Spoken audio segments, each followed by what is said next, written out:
അന്താരാഷ്ട്ര പഠന കേന്ദ്രത്തിൻ്റെ കീഴിൽ നടക്കുന്ന ഈ സത്സംഗം ഗുരുദേവ കൃതികളെ സംബന്ധിച്ചും ശ്രീനാരായണ ഗുരുദേവൻ്റെ മഹത്തായ ദർശനത്തെ ലോകമെമ്പാടും പ്രചരിപ്പിക്കുന്നതിൻ്റെ ഭാഗമായി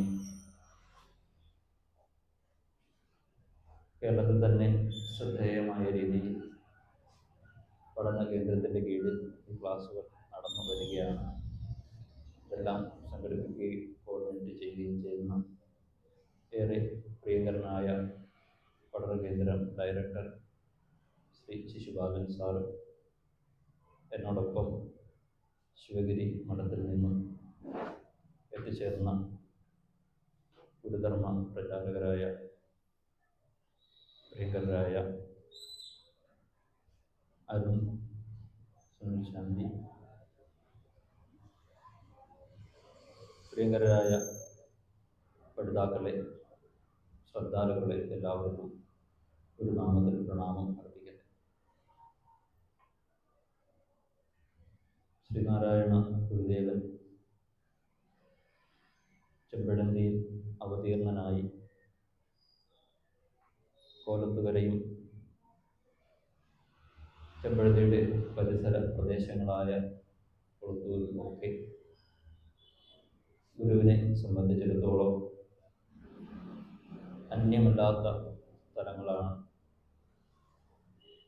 കാരണം പലതവണ അവധൂതനായും അല്ലാതെയും ഒക്കെ ഗുരു സഞ്ചരിച്ചിട്ടുള്ള പ്രദേശങ്ങളാണ് ഈ കോലത്തുകര, കൊളത്തൂർ പ്രദേശമൊക്കെ തന്നെ. ചരിത്രപരമായി തന്നെ ശ്രീനാരായണ ഗുരുദേവനുമായി അഭേദ്യമായ ബന്ധം പുലർത്തുന്ന പ്രസ്ഥാനങ്ങളാണ് ഇവിടെയുള്ളതും എന്നൊക്കെ നമുക്കറിയാം. ഗുരുവിൻ്റെ ചരിത്രം പഠിക്കുന്ന ആളുകൾ കോലത്തുകരയെ മാറ്റി നിർത്തിക്കൊണ്ട് ഗുരുദേവ ചരിത്രം പൂർണ്ണമാക്കാൻ കഴിയില്ല. അത്രയ്ക്ക് അഭേദ്യമായ ബന്ധമാണ് ഗുരുവും കുളത്തൂരും ആയിട്ടുള്ളത്. കുളത്തൂരുകാരൻ പാവങ്ങളാണ് എന്നൊക്കെ ഗുരു പറഞ്ഞിട്ടുണ്ട്. അതുപോലെ തന്നെ പ്രസിദ്ധമായ കോലതിരേശ സ്തവം എന്ന അഷ്ടാവതാര സ്തുതി എഴുതുന്നത് ഇവിടുത്തെ ശിവപ്രതിഷ്ഠയോടനുബന്ധിച്ചാണ്. നമുക്കെല്ലാം അറിയാം.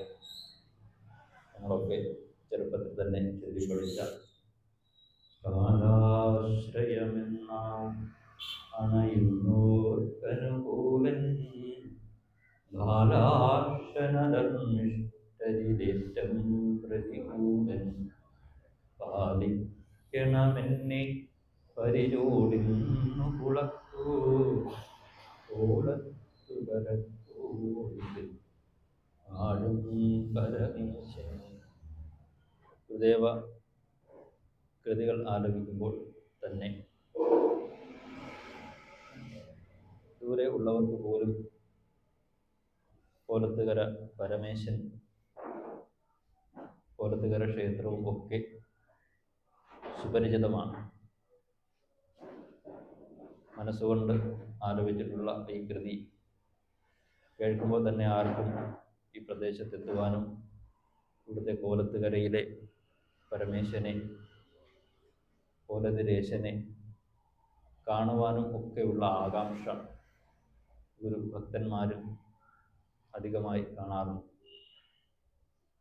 ഗുരുധർമ്മ പ്രചരണ സഭയുടെ കീഴിൽ കഴിഞ്ഞ ശിവരാത്രി ദിവസം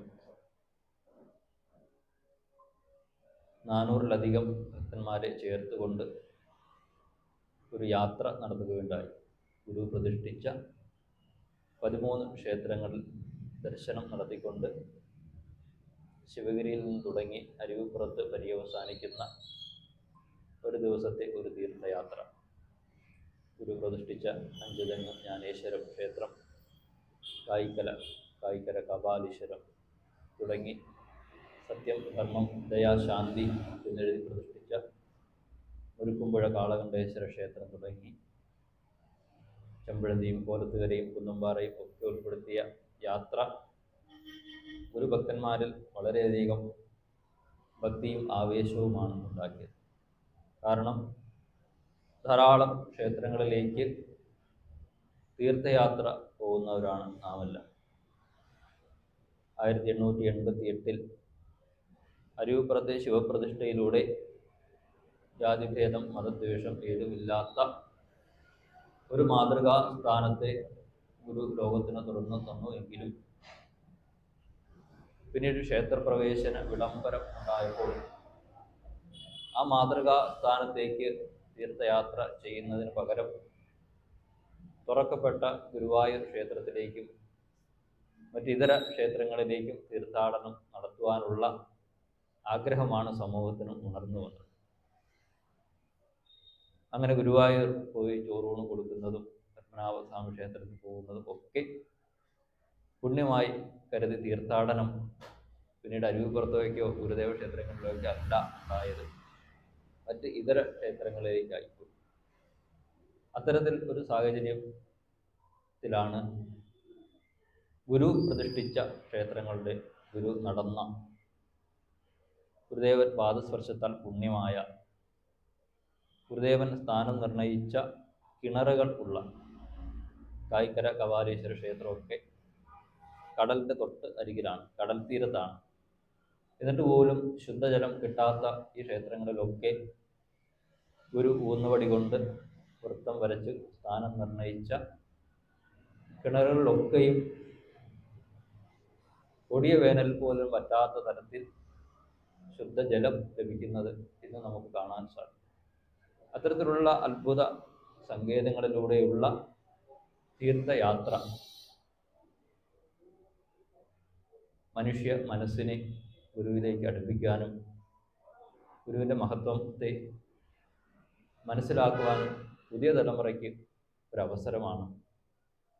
അപ്പോൾ എത്രമാത്രം മഹത്വം ആധ്യാത്മികമായ അനുഭൂതിയുടെ കാര്യത്തിലായാലും ഒരു ക്ഷേത്ര സംഗീതത്തിൽ എത്തുമ്പോൾ ഉണ്ടാകുന്ന ആധ്യാത്മികമായ അനുഭൂതിയേക്കാൾ എത്രയോ ഉപരിയാണ് ഗുരു വിശ്രമിച്ചിട്ടുള്ള, ഗുരു സ്പർശിച്ചിട്ടുള്ള ഈ ക്ഷേത്രങ്ങൾ എത്തുമ്പോൾ ഭക്തന്മാർക്കുണ്ടാകുന്ന അനുഭൂതി വിശേഷം. കാരണം ആത്മജ്ഞാനിയായ ബ്രഹ്മനിഷ്ഠനായ മഹാഗുരുവിൻ്റെ പാദസ്പർശം ഗുരു കൃതിയിൽ തന്നെ പറഞ്ഞിട്ടുണ്ട്. വ്രജനഹാരിണി സ്വപദപാദിനി മേദിനി എന്ന്. എവിടെയാണോ ഇങ്ങനെയുള്ള ആ മുനിയുടെ പാദം പതിയുന്ന പുണ്യസ്ഥലങ്ങൾ വ്രജനഹാരിണി ആയിത്തീരുന്നു. ജീവിതത്തിൽ മനുഷ്യ മനസ്സുകളിൽ അടിഞ്ഞുകൂടിയിരിക്കുന്ന പാപങ്ങളെ മുഴുവൻ നശിപ്പിക്കുവാൻ ആ മണ്ണിന് സാധിക്കും എന്നാണ് അധ്യാത്മശാസ്ത്രം അടിവരയിട്ട് പറയുന്നത്. അത്തരത്തിൽ ചിന്തിക്കുമ്പോൾ നാം എല്ലാം വളരെ പുണ്യം ചെയ്തവരാണ്, സുഹൃതശാലികളാണ്. കാരണം ഗുരു പിറന്ന നാട്ടിൽ വന്ന് പിറക്കാനും ഗുരു കൃതികൾ എഴുതിയ കൂടുതലും മലയാളത്തിൽ തന്നെയാണ്. ആ മലയാള ഭാഷ അനായാസേന കൈകാര്യം ചെയ്യുവാനും ഒക്കെ അവസരം സിദ്ധിച്ച നാം ഓരോരുത്തരും വളരെ ഭാഗ്യം ചെയ്തവരാണ്, സുഹൃതശാലികളാണ്. ഒരു ഭാഗം ചിന്തിക്കുമ്പോൾ നമ്മൾ നിർഭാഗ്യവാന്മാരുമാണ്. കാരണം എന്താണ്? നമ്മൾ ഒരിക്കലും ഇങ്ങനെയുള്ള പുണ്യസ്ഥലങ്ങളിലേക്ക് ആധ്യാത്മികമായ ഇച്ഛയോടുകൂടി പോവുകയോ ആധ്യാത്മികമായ തൃഷ്ണയോടുകൂടി ഗുരുദേവ കൃതികളെ പഠിക്കുകയോ ചെയ്യാറില്ല എന്നുള്ളതാണ് സത്യം. അപൂർവം ചില സുഹൃതികൾ മാത്രം ചില തുരുത്തുകളിൽ ഇരുന്ന് ഗുരുദേവ കൃതികൾ മനനം ചെയ്യുന്നു. അല്ലാതെ വ്യാപകമായ തലത്തിൽ ഗുരുവിനെ ഉൾക്കൊള്ളുന്ന തരത്തിൽ കൃതികളെ ചിട്ടയായി പഠിക്കുന്ന ഒരു സംസ്കാരത്തിലേക്ക് നമ്മുടെ സമൂഹം ഇതുവരെയും എത്തിച്ചേർന്നില്ല എന്നുള്ളതാണ് സത്യം. എല്ലാ മതവിഭാഗങ്ങളും അവരവരുടേതായ പരിശുദ്ധ ഗ്രന്ഥങ്ങൾ അതാത് വ്രതമാസകാലങ്ങളിൽ കൃത്യമായി പാരായണം ചെയ്യുകയും ഓതി പഠിക്കുകയും വ്രതമനുഷ്ഠിക്കുകയും ശ്രദ്ധയോടുകൂടി അധ്യയനം ചെയ്യുകയും ഒക്കെ ചെയ്യുന്നത് നമുക്ക് കാണാൻ സാധിക്കും. എപ്പോഴാണെങ്കിൽ രാമായണം പാരായണം വളരെ ഊർജ്ജസ്വലമായി ഗ്രാമങ്ങളിലൊക്കെ നടക്കാറുണ്ട്. ആകാശവാണി റേഡിയോ നിലയത്തിൽ നിന്നൊക്കെ എന്താണ് രാവിലെ രാമായണം കേൾക്കാം. ഖുർആൻ പഠിക്കുന്ന വ്രതമാസ കാലങ്ങളിൽ ഖുർആൻ പാരായണം ചെയ്യുന്നതും പഠിക്കുന്നതും നമുക്ക് കേൾക്കാൻ സാധിക്കും. പക്ഷേ മതനിഷ്ഠമായ ഒരാശയത്തിനപ്പുറം മനുഷ്യരാശിയെ ആകവെ ഏകത്വത്തിലേക്ക് കൊണ്ടുപോകുന്ന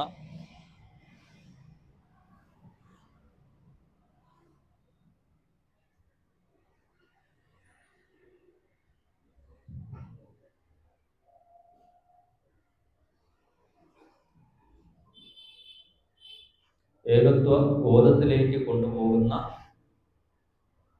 ഗുരുദേവ കൃതികൾ പഠിക്കുകയാണെങ്കിൽ ഗുരു വിഭാവനം ചെയ്ത മാതൃകാ രാജ്യം സൃഷ്ടിക്കുവാൻ നമുക്ക് സാധിക്കും എന്നുള്ളതാണ്. അരിവിപ്ര പ്രതിഷ്ഠയിലൂടെ ഒരു മാതൃകാ ലോകത്തെ സൃഷ്ടിക്കുവാൻ ശ്രീനാരായണ ഗുരുദേവൻ അടിസ്ഥാന ശില പാകുകയാണ് ഉണ്ടായത്. ഇതുവരെയും ആ മാതൃകാ ലോകം സൃഷ്ടിക്കപ്പെട്ടിട്ടില്ല, പൂർണ്ണമായിട്ടില്ല എന്ന് നമുക്ക് മനസ്സിലാക്കാൻ സാധിക്കും.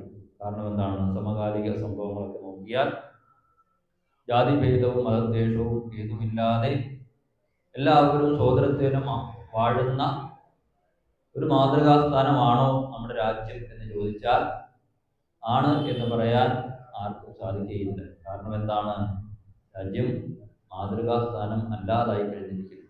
മനുഷ്യ മനസ്സുകളിൽ ജാതിയും മതവും വർഗീയതയും ഒക്കെ അത്രമേൽ രൂഢമൂലമായി പഴയതിനേക്കാൾ കൂടുതലായി ശക്തമായി വളർന്നു വരുന്ന ഒരു സാഹചര്യത്തിലൂടെയാണ് നാം ജീവിച്ചുകൊണ്ടിരിക്കുന്നത്.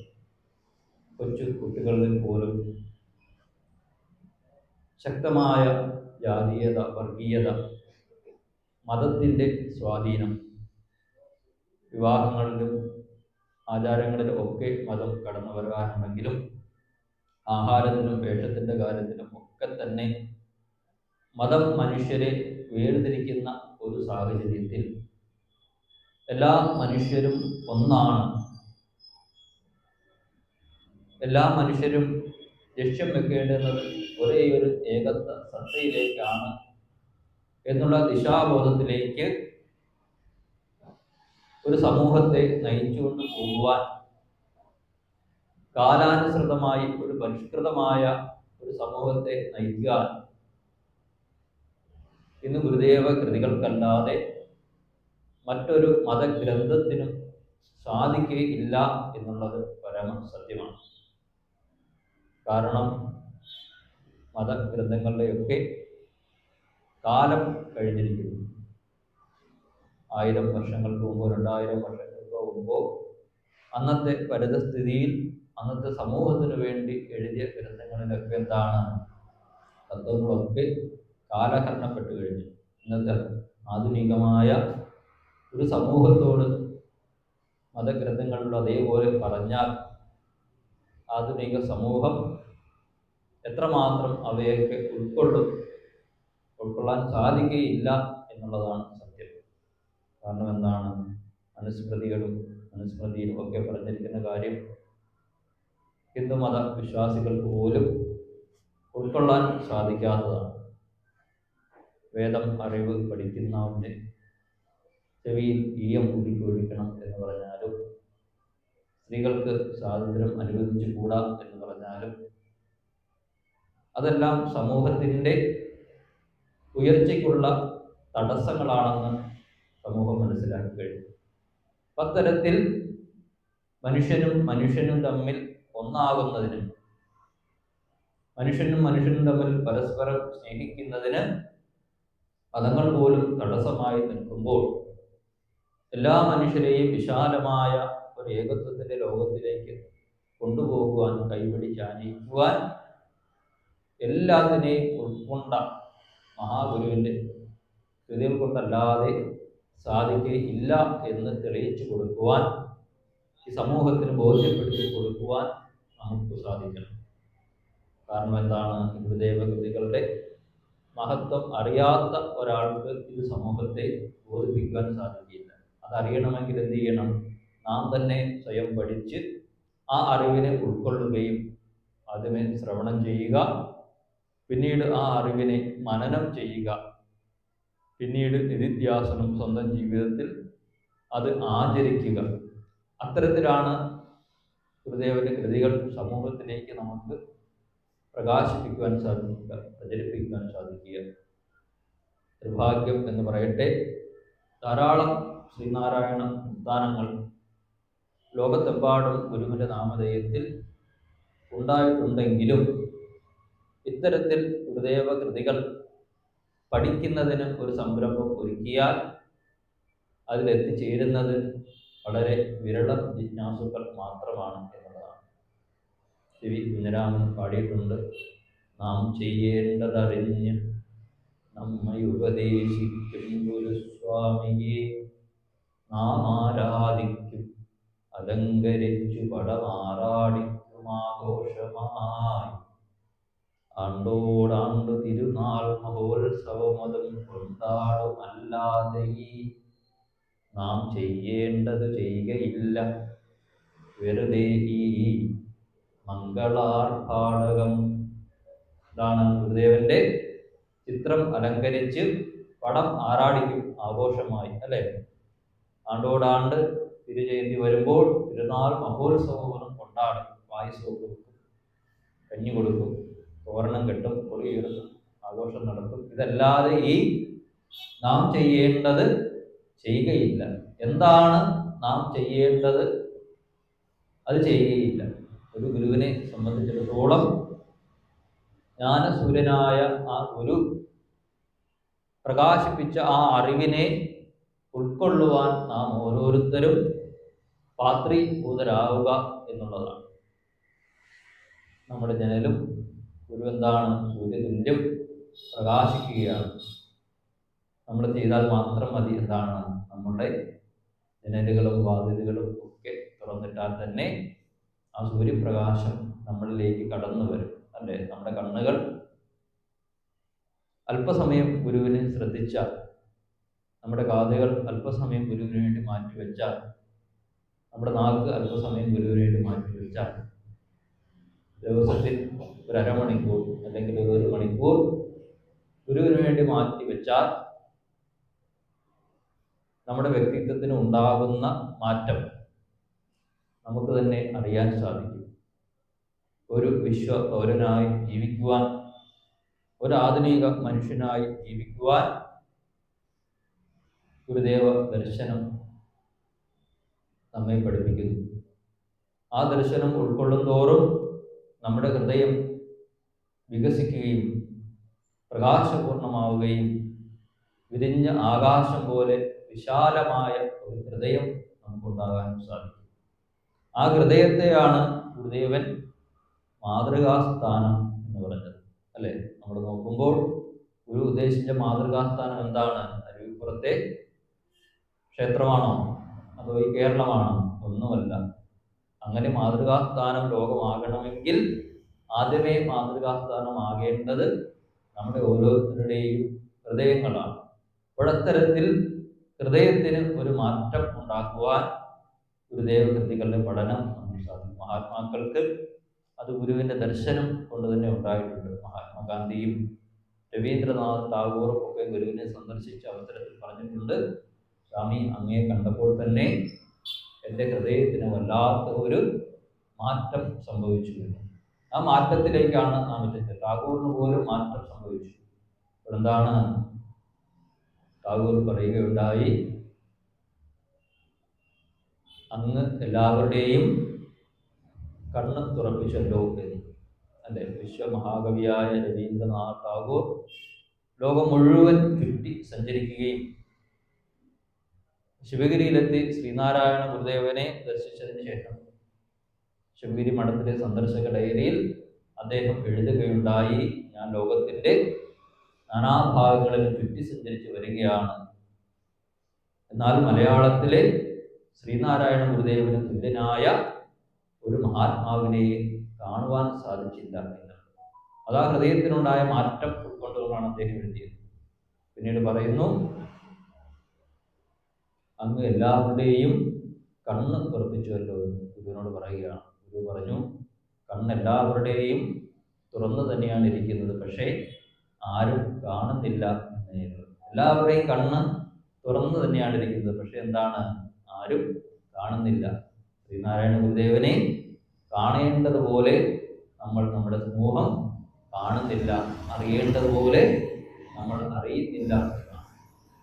എല്ലാവർക്കും ശ്രീനാരായണ ഗുരുദേവനെ അറിയാം.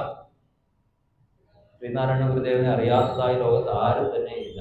പക്ഷെ എന്താണ്, എത്ര പേർ അറിയേണ്ടതുപോലെ അറിഞ്ഞു എന്ന് ചോദിച്ചാൽ എന്താണ്, ആരും അറിഞ്ഞിട്ടില്ല എന്നുള്ളതാണ്.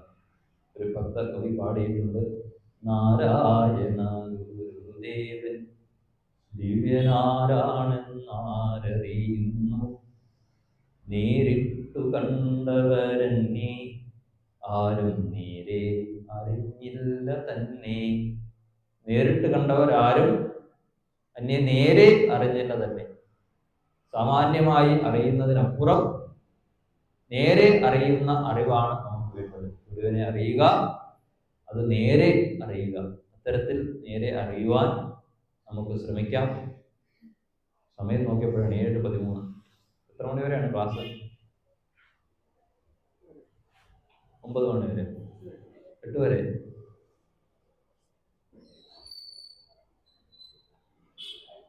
നമുക്കെന്താണ്, 45-50 മിനിറ്റോളം നമുക്കുണ്ട്. അതിനകം എന്ത് ചെയ്യണം? ഇന്നത്തെ വിഷയം നിർണ്ണയിച്ചിരിക്കുന്നത് എന്താണ്? ബ്രഹ്മവിദ്യ സഞ്ചയമാണ്. ഇന്നലെ എന്തായിരുന്നു ക്ലാസ്? ഇന്നലെ എന്തായിരുന്നു? പ്രകൃതി കൂട്ടുദർശനത്തോളം. ആരായിരുന്നു ക്ലാസ് ഉള്ളത്? ഉണ്ടൊക്കെ. ഇന്ന് മിനിഞ്ഞാന്നോ? രാധാകൃഷ്ണൻ സാർ. എന്തായിരുന്നു വിഷയം? മതദർശനം. അത്തരത്തിൽ പണ്ഡിതോചിതമായ ക്ലാസ്സുകളൊക്കെ കൊണ്ടെന്താണ്, ജ്ഞാനികളായി ഭവിച്ചിരിക്കുകയാണ് നിങ്ങൾ ഓരോരുത്തരും. അടുത്ത വർഷമൊക്കെ വരുമ്പോൾ സ്ഥിതി ജയന്തി ദിനത്തിലൊക്കെ ഒരു ക്ലാസ് സത്സംഗം നടത്താനുള്ള അറിവ് നിങ്ങൾ സമാർജിച്ചു കഴിഞ്ഞു. ആ അറിവിൻ്റെ പൂർണ്ണതയിൽ നിങ്ങളോടൊപ്പം സംവദിക്കാം. ബ്രഹ്മവിദ്യ പഞ്ചകം. പഞ്ചകം എന്ന് കേൾക്കുമ്പോൾ തന്നെ നമുക്കറിയാം 5 പദ്യങ്ങൾ അടങ്ങുന്ന കൃതിയാണ് പഞ്ചകം എന്ന് പറയുക. ഗുരുദേവ കൃതികൾ എഴുതുമ്പോൾ തന്നെ വിനായക അഷ്ടകം, ജനനി നവരത്ന മഞ്ജരി, കോലദേശ സ്തവം, അനുകമ്പ ദശകം, ദൈവദശകം. അപ്പോൾ ആ പേര് കേൾക്കുമ്പോൾ തന്നെ കൃതിയിൽ എത്ര പദ്യം ഉണ്ടെന്ന് വ്യക്തമാകും. അത്തരത്തിലാണ് ഗുരുദേവ കൃതികളുടെ ഘടന. അതിൽ ഒരു പദ്യം ആർക്കെങ്കിലും മോഷ്ടിച്ചുകൊണ്ട് പോകാനോ ഒരു പദ്യം ആർക്കെങ്കിലും കൂട്ടിച്ചേർക്കാനോ സാധിക്കില്ല എന്നുള്ളതാണ് ഈ പേരിൻ്റെ പ്രത്യേകത. ആത്മോപദേശത്തിന് 150 പദ്യം ഉണ്ടെന്ന് പറഞ്ഞാൽ ആരെങ്കിലും വിശ്വസിക്കുമോ? ഇല്ല. അപ്പോൾ ഗുരുവിനെ കൃത്യമായിട്ട് അറിയാം നമ്മുടെ ആളുകളെ കുറിച്ച്, അല്ലേ? എന്താണ് ചേർത്ത് അവരുടെ ആശയങ്ങളൊക്കെ ഇത് ചേർത്ത് വെക്കും എന്ന് ഗുരുവിന് കൃത്യമായിട്ട് അറിയാവുന്നത് കൊണ്ടായിരിക്കാം ഇങ്ങനെ കൃത്യമായി പേര് നിർണയിച്ചു വെച്ചത്. എന്താണ്, അതിർത്തിയൊക്കെ നിർണയിച്ച് കല്ലിട്ട് വെക്കുന്നത് പോലെ ഗുരുദേവ കൃതി വളരെ ഗുരുവിൻ്റെ തിരുവാണികൾക്കും കൃതികൾക്കും അപൂർവമായ ശക്തിവിശേഷം ഉള്ളതാണെന്ന് ചരിത്രം നമ്മെ പഠിപ്പിക്കുന്നു. കാരണം ഒരു വാക്ക് പറഞ്ഞാൽ, അല്ലെങ്കിൽ കടൽ ശാന്തമാകട്ടെ എന്ന് പറഞ്ഞാൽ, അല്ലെങ്കിൽ ഇവിടെ ഒരു വർഷം മഴ പെയ്യട്ടെ എന്ന് പറഞ്ഞാൽ അതൊക്കെ സംഭവിച്ചതായി ചരിത്ര ഗ്രന്ഥങ്ങളിൽ കാണുന്നു. അതൊക്കെ ഇന്ന് സംഭവിക്കുമോ എന്ന് ചോദിച്ചാൽ ഭക്തിപുരസരം നമ്മൾ ആ കൃതികളെയൊക്കെ സമീപിച്ചു നോക്കണം. എന്താണ്, ഗുരുവിൻ്റെ കൃതി തന്നെയുണ്ട്. മഴ പെയ്യ്ക്കുന്ന ഒരു കൃതി ഉണ്ട്. ഏതാണത്? ചൊല്ലിയാൽ മഴ പെയ്യും. ഏത് കൃതിയാണ്?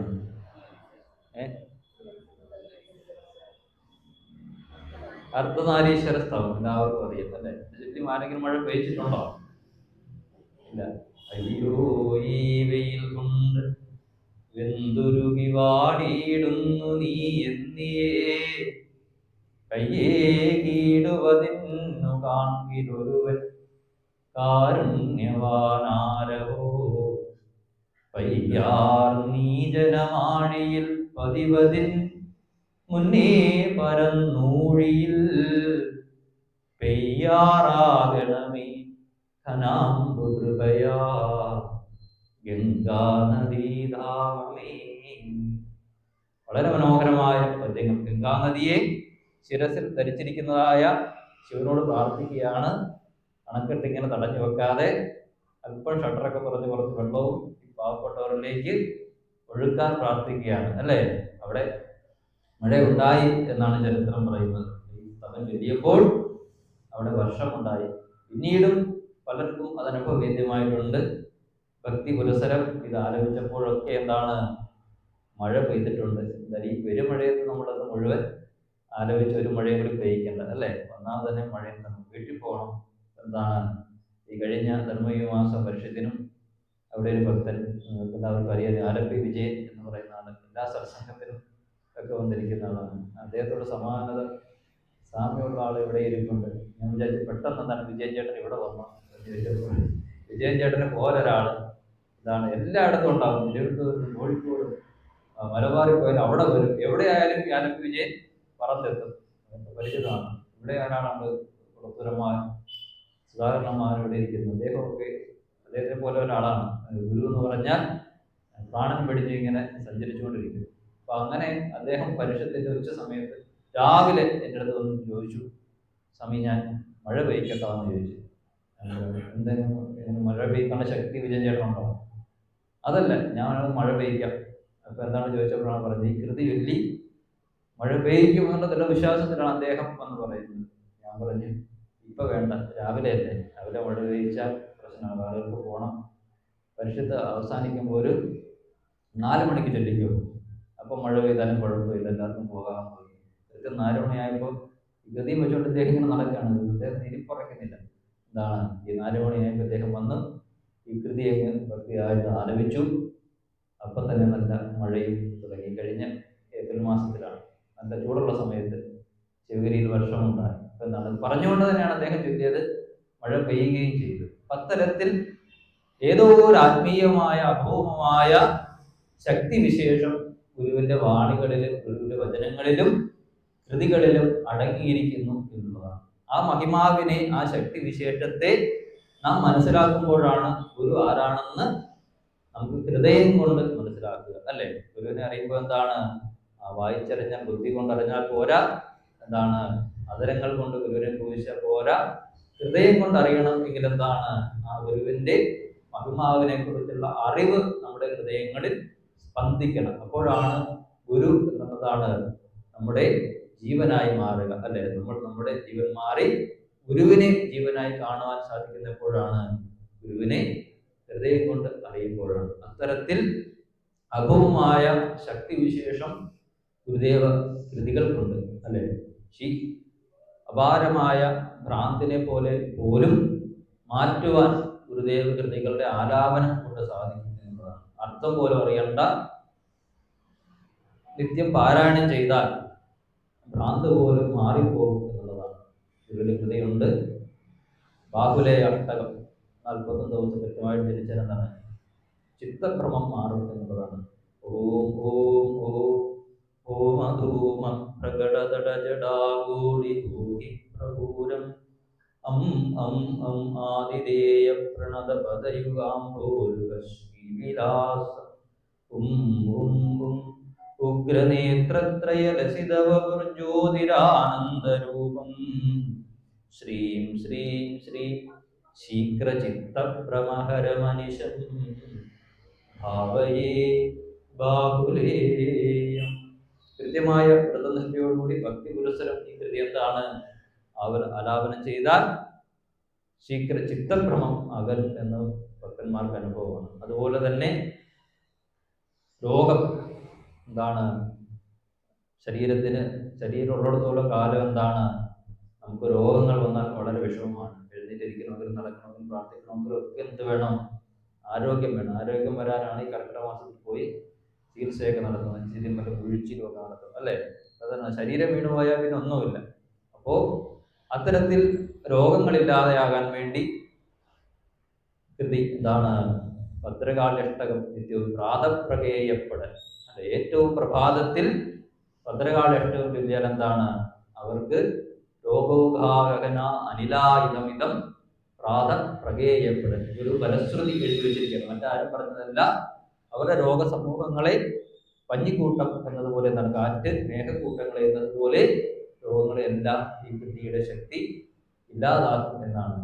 ശ്രീമശ്ചങ്കരപാണി വല്ലഭകിരൻ ലോലംബമാലോലസൻ മാലാലോലകലാപകാളകബരി ഭാരാബരി ബാസുരി കാരുണ്യാമൃതവാരിലാശിലഹരി പീയൂഷവർഷാവലി ബാലാംബാം ജഡിതാളകാമനുദിനം ശ്രീഭദ്രകാളിം ഭജേ. അങ്ങനെയുള്ള ഗുരുദേവ കൃതി ഏറ്റവും പ്രഭാതത്തിൽ കുറഞ്ഞത് 3 മണിക്കെങ്കിലും എഴുന്നേറ്റിരുന്നതാണ് ഈ പറയുന്ന കൃതി. ഭക്തിയോടുകൂടി വ്രതത്തോടുകൂടി നോക്കിയാൽ നമ്മുടെ രോഗങ്ങൾക്കൊക്കെ മാറും. മുട്ടുവേദനയൊക്കെ ഉള്ളവരെന്താണ്? വെളുപ്പിന് എഴുന്നേറ്റ് കുളിച്ചിരുന്ന് ഈ കൃതി ചെയ്യാൻ മതി. കൈകാൽ മരവ് ഒക്കെ മാറുമെന്നാണ്. അപ്പം എന്താണ് ഈ കൃതി വെളുപ്പിനെ എഴുതി സംസ്കൃതത്തിലുള്ള പാടുന്ന ഓർത്താൽ ചൊല്ലേണ്ട ആവശ്യം. ഞങ്ങൾ പോയി ഓയിൻമെന്റ് പുരട്ടിക്കോളാം, അല്ലേ? അതാണ് എളുപ്പം. ഏതാ എളുപ്പം? ഓയിൻമെന്റ് പുരട്ടുന്നതാണോ വെളുപ്പിന് എഴുന്നേറ്റ് ഇന്ന് കൃതി ചൊല്ലുന്നതാണോ എളുപ്പം? ഏതാ? ഓയിൻമെന്റ് തന്നെ, അല്ലേ? ഇതാകുമ്പോൾ മെഡിക്കൽ പോയി കൊണ്ട് വായിച്ചാൽ മതി. എന്താണ് ഈ അതാറ് മലയാളമാണെങ്കിലും കുഴപ്പമില്ല. സംസ്കൃതം കൃതിയൊക്കെ വെളുപ്പിനെങ്കിലും പഠിക്കാന്ന് വെച്ചാൽ വലിയ പ്രയാസമാണ്. അതിന് പ്രയാസപ്പെടേണ്ട ഗുരു പറയുന്നു, മലയാളത്തിൽ പിടിച്ചിട്ടുണ്ട്. ആർക്കും പാടാവുന്ന എല്ലാവുന്ന പച്ച മലയാളത്തിൽ ഗുരു നമുക്ക് തന്നിരിക്കുന്നു.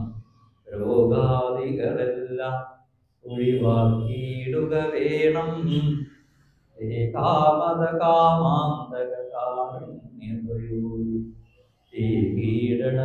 സൗഖ്യമെനിക്കൻ ഗുരു ശംഭോ കോലത്തുകര കോവിൽ വാഴും ഭഗവാനെ.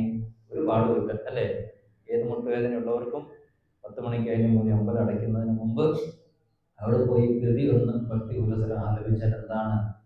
നമ്മൾ ഈ ഒട്ടുമിക്കവാറും നമ്മൾ അനുഭവിക്കുന്ന ജീവിത പ്രശ്നങ്ങൾക്ക്, ജീവിത പ്രതിസന്ധികൾക്ക് ഒരു പരിഹാരമായി തീരും. അല്ലെങ്കിൽ എന്താണ്? ആ പ്രതിസന്ധികളെ നേരിടുവാനുള്ള മനഃശക്തി നമുക്കുണ്ടായിത്തീരും, അല്ലേ? നമ്മുടെ പുതിയ തലമുറയ്ക്കുണ്ടായിത്തീരും. കാരണം എന്താണ്? പരീക്ഷയൊക്കെ അടുക്കുമ്പോൾ എല്ലാം പഠിച്ചെങ്കിലും നമ്മുടെ മക്കൾക്ക് എന്താണ്? വലിയ ടെൻഷനാണ്, അല്ലേ? എല്ലാം പഠിച്ചെങ്കിലും ടെൻഷനാണ്. അല്ലെങ്കിൽ അല്പം മാർക്ക് കുറഞ്ഞു പോയാൽ കടലിലേക്ക് അങ്ങ് ഇറങ്ങിപ്പോവുകയാണ്. കഴിഞ്ഞ ദിവസം എന്താണ്? കടയ്ക്കാവൂർ വെച്ചൊരു കുട്ടി ഏതോ ഒരു കാര്യം പറഞ്ഞ് പിണങ്ങിയതോടെ എന്ത് ചെയ്തു? അങ്ങ് നിർവ്വാണത്തെ പ്രാപിച്ചു. കടലിലേക്ക് അവിടെ അങ്ങ് ഇറങ്ങിപ്പോയി. പിന്നെ 2 ദിവസം കഴിഞ്ഞാണ് ബോഡി കിട്ടിയത്. ഇപ്പൊ എന്ത് പറഞ്ഞാലും നിസ്സാര കാര്യം മതി, ഇവരെന്താണ്? ജീവിതം അങ്ങ് അവസാനിപ്പിക്കുകയാണ്. മാർക്ക് കുറഞ്ഞ് എന്ത് പറഞ്ഞാൽ ആധുനികമായി നമ്മളെന്താണ്? എഡ്യൂക്കേഷൻ എന്താണ്? ഉയർന്ന തലത്തിൽ ഡോക്ടറായിരിക്കാം, എഞ്ചിനീയർ ആയിരിക്കാം, എന്താണ്? ബുദ്ധിപരമായി അവർ വളരെ ഉയർന്ന നിലവാരത്തിലാണെങ്കിൽ പോലും എന്താണ്? മാനസികമായ പക്വതയുടെ കാര്യത്തിൽ എന്താണ്? പുതിയ സമൂഹത്തിന് മനഃശക്തി ഇല്ല എന്നുള്ളതാണ്. അത്തരത്തിൽ എന്താണ് മനസ്സിന്റെ ദൃഢത, മനസ്സിനെ എങ്ങനെ പാകപ്പെടുത്തി എടുക്കാം എന്നത് നമ്മൾ ഹൃദയ കൃതികളിൽ നിന്ന് പഠിക്കേണ്ടതുണ്ട്, അല്ലെ? ഹൃദയ കൃതി പാരായണം ചെയ്താൽ അറ്റ്ലീസ്റ്റ് എന്താണ്? നമ്മുടെ മക്കൾക്ക് ദൈവദശകം എങ്കിലും ചൊല്ലാൻ കഴിഞ്ഞാൽ എന്താണ്? 2 നേരവും, രാവിലെ സ്കൂളിൽ പോകുന്നതിന് മുമ്പും വൈകിട്ട് കിടക്കുന്നതിന് ശേഷവും എന്താണ്? മക്കളെ ദൈവദശകമെങ്കിലും ചൊല്ലിയിട്ട് ഉറങ്ങാൻ പറഞ്ഞാൽ എന്താണ്? പഠിപ്പിച്ചാൽ ഗുരുവിൽ അധിഷ്ഠിതമായ ഒരു പുതിയ സമൂഹം ഇവിടെ ഉയർന്നു വരും എന്നുള്ളതിന് സംശയമില്ല. അപ്പൊ അതിനോട് ഇരിക്കുന്ന എല്ലാവരുടെയൊക്കെ എന്താണ്? കാലമൊക്കെ എന്താണ്? ഏകദേശം കഴിയാറായി, അല്ലേ? കാലൻ കനിവറ്റ് കുറിച്ചു വിടുന്ന ഓലപ്പൊടി എന്ന് അവിടെ എഴുതി വെച്ചിട്ട് ക്ഷേത്രത്തിന് മുമ്പിൽ, അല്ലേ? അതുപോലെ അതുപോലെ എന്താണ് നമ്മുടെയൊക്കെ ഓലപ്പൊടിയൊക്കെ നോക്കിയാൽ എന്താണ് ഇനി ധർമ്മം പ്രചാരിപ്പിച്ച് മാതൃകാലോകമൊക്കെ സൃഷ്ടിക്കാമെന്ന് ആരെങ്കിലും കരുതുന്നുണ്ടോ? ഇല്ല. ഇതാണ് ഇവിടെ വരെ വരാൻ പെട്ടപാട് നമുക്കറിയാം. എന്താണ് മാതൃകാലോകത്തെ സൃഷ്ടിക്കേണ്ടത് ആരാണ്? പുതിയ തലമുറയാണ്. അപ്പൊ നമ്മൾ കൊടുക്കുന്ന അറിവ്, ഇവിടെ നിന്ന് ആർജിച്ച അറിവ് 10 കുട്ടികൾക്കെങ്കിലും പറഞ്ഞു കൊടുത്താൽ അവരിലൂടെ ഈ മാതൃകാലോകം സൃഷ്ടിക്കപ്പെടും എന്നുള്ളത് തീർച്ചയാണ്. ആ ഒരു അറിവിലേക്ക് നിങ്ങളെ ശ്രദ്ധയിൽ ക്ഷണിക്കുന്നു എന്നാണ് ഗുരുദേവ കൃതികൾക്ക് ആമുഖമായിട്ട് ഇത്രയും പറഞ്ഞു എന്നേ ഉള്ളൂ. അതുപോലെ തന്നെ ഗുരുദേവ കൃതികൾക്ക് അർത്ഥം പറയുക എന്നുള്ളത് എന്താണ് വളരെ ക്ലിഷ്ടകരമായ സംഗതിയാണ്. ആരും ഇറങ്ങി പുറപ്പെടാൻ ധൈര്യപ്പെടാത്ത ഒരു കാര്യമാണ്. കാര്യം കുമാരനാശാൻ പോലും ആത്മോപദേശത്തിന് വ്യാഖ്യാനം എഴുതിയപ്പോൾ ഗുരു പറഞ്ഞു എന്താണ് പറയുന്നത്? കുമാരൻ വൈക്കോൽ കെട്ടാൻ വള്ളി അന്വേഷിക്കുന്നു എന്നാണ്. വൈക്കോൽ കെട്ടാൻ വള്ളി അന്വേഷിക്കേണ്ട ആവശ്യമാണ്. വള്ളി അതിൽ തന്നെ ഉണ്ട് അല്ലേ? വൈക്കോൽ കെട്ടിയിട്ടുള്ളവർക്കറിയാം. വൈക്കോൽ കെട്ടാൻ പ്രത്യേകം വള്ളി എടുക്കേണ്ടതല്ല. വൈക്കോൽ വ്യാഖ്യാനവും എല്ലാം അതിൽ തന്നെ അടങ്ങിയിരിക്കുന്നതാണ്. അവസാനം എന്താണ് ആശാൻ അത് പൂർണ്ണമാക്കിയില്ല, അവിടെ കൊണ്ട് നിർത്തുകയാണ് ഉണ്ടായത്. മറ്റൊരാൾ വ്യാഖ്യാനിച്ചപ്പോൾ ഗുരു പറഞ്ഞു ഇത് ഒറ്റയർത്ഥം, ഇനി തീരർത്ഥം കേൾക്കട്ടെ എന്ന് പറഞ്ഞു അല്ലേ? എന്താണ് ഒരാൾക്ക് ഭൂമി ഒറ്റ കൊടുത്താൽ എന്താണ് തേങ്ങയിടാൻ മാങ്ങയൊക്കെ കുറച്ചുകൊണ്ട് പോകാം. പക്ഷെ എന്താണ് അത് തീരാധാരമല്ല. എന്താണ് ഇത് ഏതോ കടമെടുത്ത ആശയമാണ് പറയുന്നത്. ഇനി തീരർത്ഥം കേൾക്കട്ടെ എന്ന്. തീരർത്ഥം പറയാൻ ആരെക്കൊണ്ടും സാധിക്കില്ല. അതിനെന്താണ് ഗുരുവിന് മാത്രമേ സാധിക്കുള്ളൂ. ഇതിന്റെ തീരർത്ഥം എന്താണ്? അങ്ങനെയുള്ള ഗുരു അർത്ഥം പറഞ്ഞു തരണമെങ്കിൽ എന്ത് വേണം? എവിടെ ഇരുന്നുകൊണ്ടാണ് ഗുരു അർത്ഥം പറയുന്നത്? ഒരു ഭക്തയായ അമ്മ ഗുരുദേവ കൃതികളുടെ ആത്മോപദേശ ശതകത്തിന്റെ അർത്ഥമൊക്കെ ഗുരുവിനോട് തന്നെ ചോദിക്കുന്നു. ഗുരു എന്താണ് ഇതൊക്കെ എഴുതി വെച്ചിരിക്കുന്നത്? എനിക്കൊന്നും മനസ്സിലാകുന്നില്ലല്ലോ, ഒന്ന് പറഞ്ഞു തരാമോ എന്ന് ചോദിച്ചപ്പോൾ ഗുരു പറഞ്ഞ എന്താണ് പാരായണം ചെയ്താൽ മതി.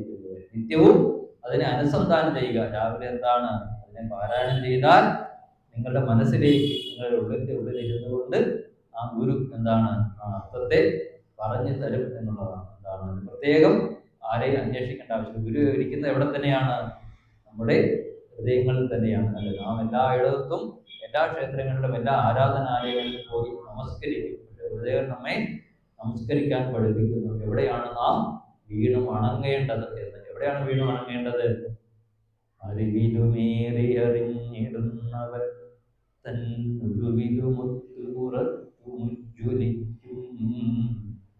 കരുവിനു കണ്ണു കളഞ്ഞു ഉള്ളടക്കി തെരുതെര വീണു വണങ്ങി ഓടിടേണം. ഒരു തവണയല്ല, തെരുതെര വീണ് വണങ്ങിക്കോളാന്നാണ് പറയുന്നത്. എത്ര പ്രാവശ്യം വേണമെങ്കിലും വീണ് വണങ്ങിക്കോളും. അതെവിടെയാകണം?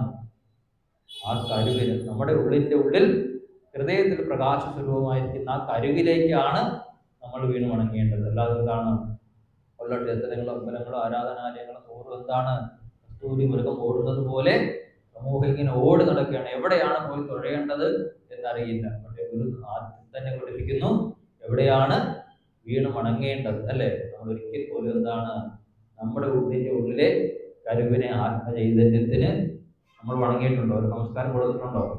എല്ലാവരെയും പോയി നമസ്കരിക്കും. സ്വാമിമാരെ കാണുമ്പോൾ നമസ്കരിക്കും, ക്ഷേത്രത്തിൽ പോയി നമസ്കാരം പറയും അല്ലേ? എന്താണ് നമ്മൾ തന്നെ ഒരിക്കലെങ്കിലും നമസ്കരിച്ചിട്ടുണ്ടോ? സ്വയമായിട്ടൊരു നമസ്കാരം ഇല്ല. കൊടുത്തിട്ടുണ്ടോ ജീവിതത്തിൽ? എല്ലാവരെയും നമസ്കരിച്ചു. നമ്മളെന്ത് മറന്നുപോയി? നമ്മളെ നമസ്കരിക്കാൻ നമ്മൾ മറന്നുപോയി. ഇപ്പോൾ ഒരു നമസ്കാരം കൊടുത്താലോ? നമുക്ക് നമ്മൾ തന്നെ ഒരു നമസ്കാരം അല്പനേരം സ്വസ്ഥമായിട്ട് എന്താണ് നമ്മുടെ തൊഴുകൈ നമ്മുടെ ഹൃദയത്തോട് ചേർത്ത് വെച്ച് നമുക്ക് തന്നെ ഒരു നമസ്കാരം കൊടുത്താൽ എന്താണ് നമ്മുടെ ഉള്ളിലെ ആത്മചൈതന്യം ഉണരും എന്നുള്ളതാണ്. എന്താണ് ഇതിന് ഡെയിലി എന്ത് ചെയ്യണം? എല്ലാവരെയും ചിത്രങ്ങളെയും ഫോട്ടോകളെയും പ്രതിമകളെയും ഒക്കെ നമസ്കരിക്കുന്നതിന് മുമ്പ് നമ്മൾ നമ്മളെ തന്നെ ഒന്ന് നമസ്കരിച്ച് നോക്കുക. നമ്മുടെ ഉള്ളിലെ ആത്മചൈതന്യത്തെ തന്നെ ഒന്ന് നമസ്കരിച്ച് നോക്കുക. ആ ഒരു അറിവിലേക്കാണ് കൃതി കൊണ്ടുപോകുന്നത്. ബ്രഹ്മവിദ്യ എന്നുള്ളത് എന്താണ്? ആത്മവിദ്യയാണ്, തന്നെ കുറിച്ചുള്ള വിദ്യയാണ്. എന്താണ് മറ്റ് സയൻസ് സാങ്കേതിക വിദ്യ ഒക്കെ എന്താണ് നമ്മൾ പഠിക്കാറുണ്ട് അല്ലേ? ഇതൊക്കെ എന്താണ് പുറം വിഷയങ്ങളെ പറ്റിയുള്ള അറിവാണ്. ഇത് അകമുഖമായ അറിവാണ്. ഇത് പറയുന്നത് എന്താണ്? അറിവിന് ശക്തി അനന്തമുണ്ട്. ഇതെല്ലാം അറിഞ്ഞിടാം സമയം അന്യ എന്നും പറയും അല്ലേ?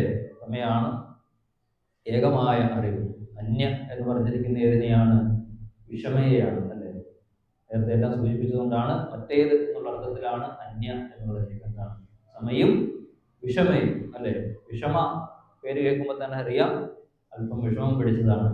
സമയാകട്ടെ ഏകത്വ ബോധത്തിലേക്ക് നമ്മെ കൂട്ടിക്കൊണ്ടുപോകുന്നതാണ്, അദ്വൈത ബോധത്തിലേക്ക് നമ്മെ കൂട്ടിക്കൊണ്ടുപോകും. ഈ പ്രപഞ്ചത്തിന്റെ എല്ലാം സാരാംശം ഏകമായ പൊരുളാണ്, ആത്മാവാണ് എന്നുള്ള അറിവിലേക്കാണ് സമാശക്തി നമ്മളെ കൂട്ടിക്കൊണ്ടുപോകുന്നത്. വിഷമയാകട്ടെ നമ്മളെ പിരിച്ച് സ്പെഷ്യലൈസ് ചെയ്യുകയാണ്. ഓരോരോ വിഷയങ്ങളെ തിരിച്ച് പഠിക്കുമ്പോൾ അതാത് വിഷയങ്ങളിലേക്ക് എന്താണ് നമ്മുടെ ബുദ്ധിയെ പിരിച്ചുകൊണ്ട് പോകുന്നത്.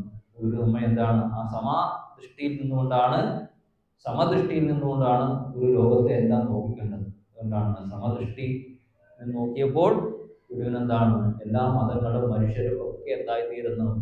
ഒന്നായിത്തീരുന്നു അല്ലേ? ഗുരുവിന്റെ ആത്മീയ അനുഭൂതിയെ, ആ സമാശക്തി ആത്മീയ അനുഭൂതിയെ കുറിച്ച് പറയുന്നു. നിലമൊഴു നീരതുപോലെ കാറ്റുതീയും വിളിയുമഹംകൃതി വിദ്യയും മനസ്സും അലകളുമാഴിയുമെന്നു കേൾക്കാൻ എല്ലാ ഉലകമുയർന്ന് അറിവായി മാറിടുന്നു. നാം കാണുന്ന ദൃശ്യ പ്രപഞ്ചമാകവേ എല്ലാ അറിവും, ജ്ഞാനേന്ദ്രിയങ്ങൾ കൊണ്ടറിയുന്ന, കണ്ണുകൊണ്ട് കാണുന്നതും ചെവി കൊണ്ട് കേൾക്കുന്നതും നാവ് കൊണ്ട് രുചിക്കുന്നതും സ്പർശിക്കുന്നതും മണക്കുന്നതും ചിന്തിക്കുന്നതും ഒക്കെ എന്താണ്? എല്ലാ അറിവും അവിടെ നിന്ന് ഉയർന്ന്, എല്ലാ ഉലകും അവിടെ നിന്ന് ഉയർന്ന് അറിവായി മാറിടുന്നു. നമ്മളെന്താണ് കണ്ണുകൊണ്ട് കാണുന്നത്?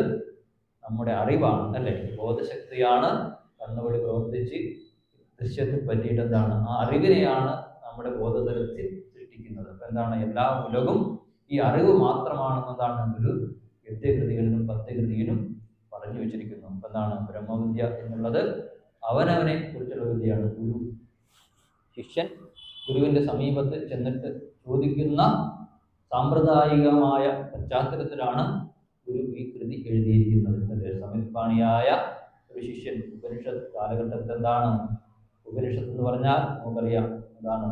ശിഷ്യൻ ഗുരുവിന്റെ അടുത്തിരുന്ന് പഠിക്കുക എന്ന് പറഞ്ഞാൽ സമീപത്താണ് അല്ലേ? സമീപത്തിരുന്ന് പഠിക്കുന്നതിനാണ്, കേൾക്കുന്നതിനെയാണ് ഉപനിഷത്ത് എന്ന് പറയുന്നത്. ഇതൊക്കെ എന്താണ്? ഉപനിഷത്താണ്. ഇത് പഠിക്കണമെങ്കിൽ എവിടെ പോകണം? വീട് ഒക്കെ ഉപേക്ഷിച്ച് ബ്രഹ്മചാരിയായി ഗുരുവിന്റെ അടുത്ത് പോയി ഗുരുവിനെ പരിസേവ ചെയ്യണം. ആ ഒരു സമ്പ്രദായത്തെ ഗുരു ഇവിടെ പറയുന്നു. നിത്യാനിത്യ വിവേകദോഹിനിതരാം നിർവേദമാവത്യ സദ്വിദ്വാനത്ര ശമാദിഷട്കലസിതഃ സ്യാന്മുക്തികാമോ ഭുവി പശ്ചാത് ബ്രഹ്മവിദുത്തമം പ്രണതി സേവാദേ പ്രസന്നം ഗുരു പൃച്ഛേദ്ഭോഹമിദം ഉദോ ജഗദിതി സ്വാമിൻ വദത്വം പ്രഭോ. ചൊല്ലാം. നിത്യാനിത്യ വിവേകദോഹിനിതര നിർവേദമാവത്യ.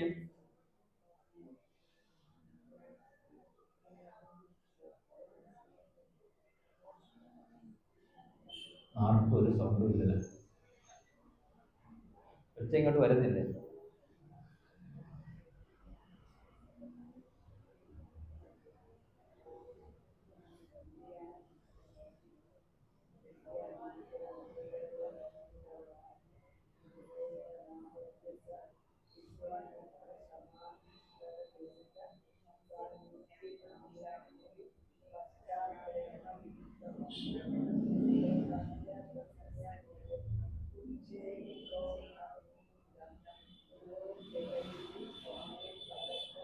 പ്രഭു എന്നാണ് ഒരു സ്വാമിയുടെ അടുത്ത് എന്നിട്ട് നമസ്കരിച്ചിട്ട് പറയുകയാണ്. ഒരു ചിത്രം അവിടെ വരച്ച് കാണിക്കുകയാണ്. ഒരു ഗുരുവിന്റെ മുമ്പിൽ വിനയാന്യതനായി ഒരു ശിഷ്യൻ നിൽക്കുന്നു. ആ ചിത്രത്തെയാണ് ഇവിടെ കാണിക്കുന്നത്. ഇതിൽ ചോദിക്കുന്ന എന്താണ്? ഇയാൾ വീട്ടിൽ നിന്നൊക്കെ ഇറങ്ങിപ്പോയി. കാരണം എന്താണ്? നിത്യാനിത്യ വസ്തുവിവേകം ഉണ്ടായി. എന്താണ്? വീട്, ഗൃഹം അല്ലെങ്കിൽ എന്താണ് ബന്ധങ്ങൾ, ഇതൊക്കെ എന്താണ്? നിത്യമാണോ അനിത്യമാണോ എന്ന് ചിന്തിക്കാൻ തുടങ്ങി. എന്താണ്? മിക്കവാറും ശ്മശാനമൊക്കെ കണ്ടിട്ടായിരിക്കും വീട് വിട്ടൊക്കെ പോവുക. ശ്രീബുദ്ധൻ അങ്ങനെ പോയി അല്ലേ. ശ്രീബുദ്ധൻ എന്താണ്, രാജകുമാരനായിരുന്നു. അദ്ദേഹം അടുത്ത രാജാവാകേണ്ട ആളാണ് അല്ലേ. അപ്പൊ ആ സമയത്താണ്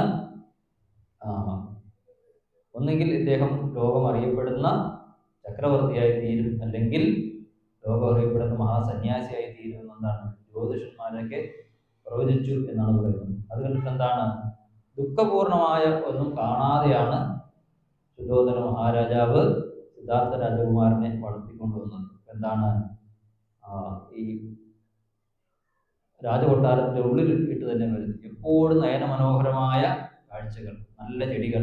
ഈ ചെടി വാടാൻ തുടങ്ങിയാൽ അത് മാറ്റി പുതിയത് കൊണ്ടുവെക്കും. എന്താണ്, നല്ല പരിചരിക്കുന്നവരൊക്കെ എപ്പോഴെന്താണ് നല്ല സുന്ദരന്മാരും സുന്ദരിമാരെയും വെച്ചിട്ടാണ് അദ്ദേഹത്തെ പരിചയം ചെയ്തത്. അവർ ഇത്ര വയസ്സായ മുടിയൊക്കെ നനച്ചാൽ പെട്ടെന്ന് അവരെ മാറ്റി പുതിയ ആളെ വെക്കും അല്ലേ.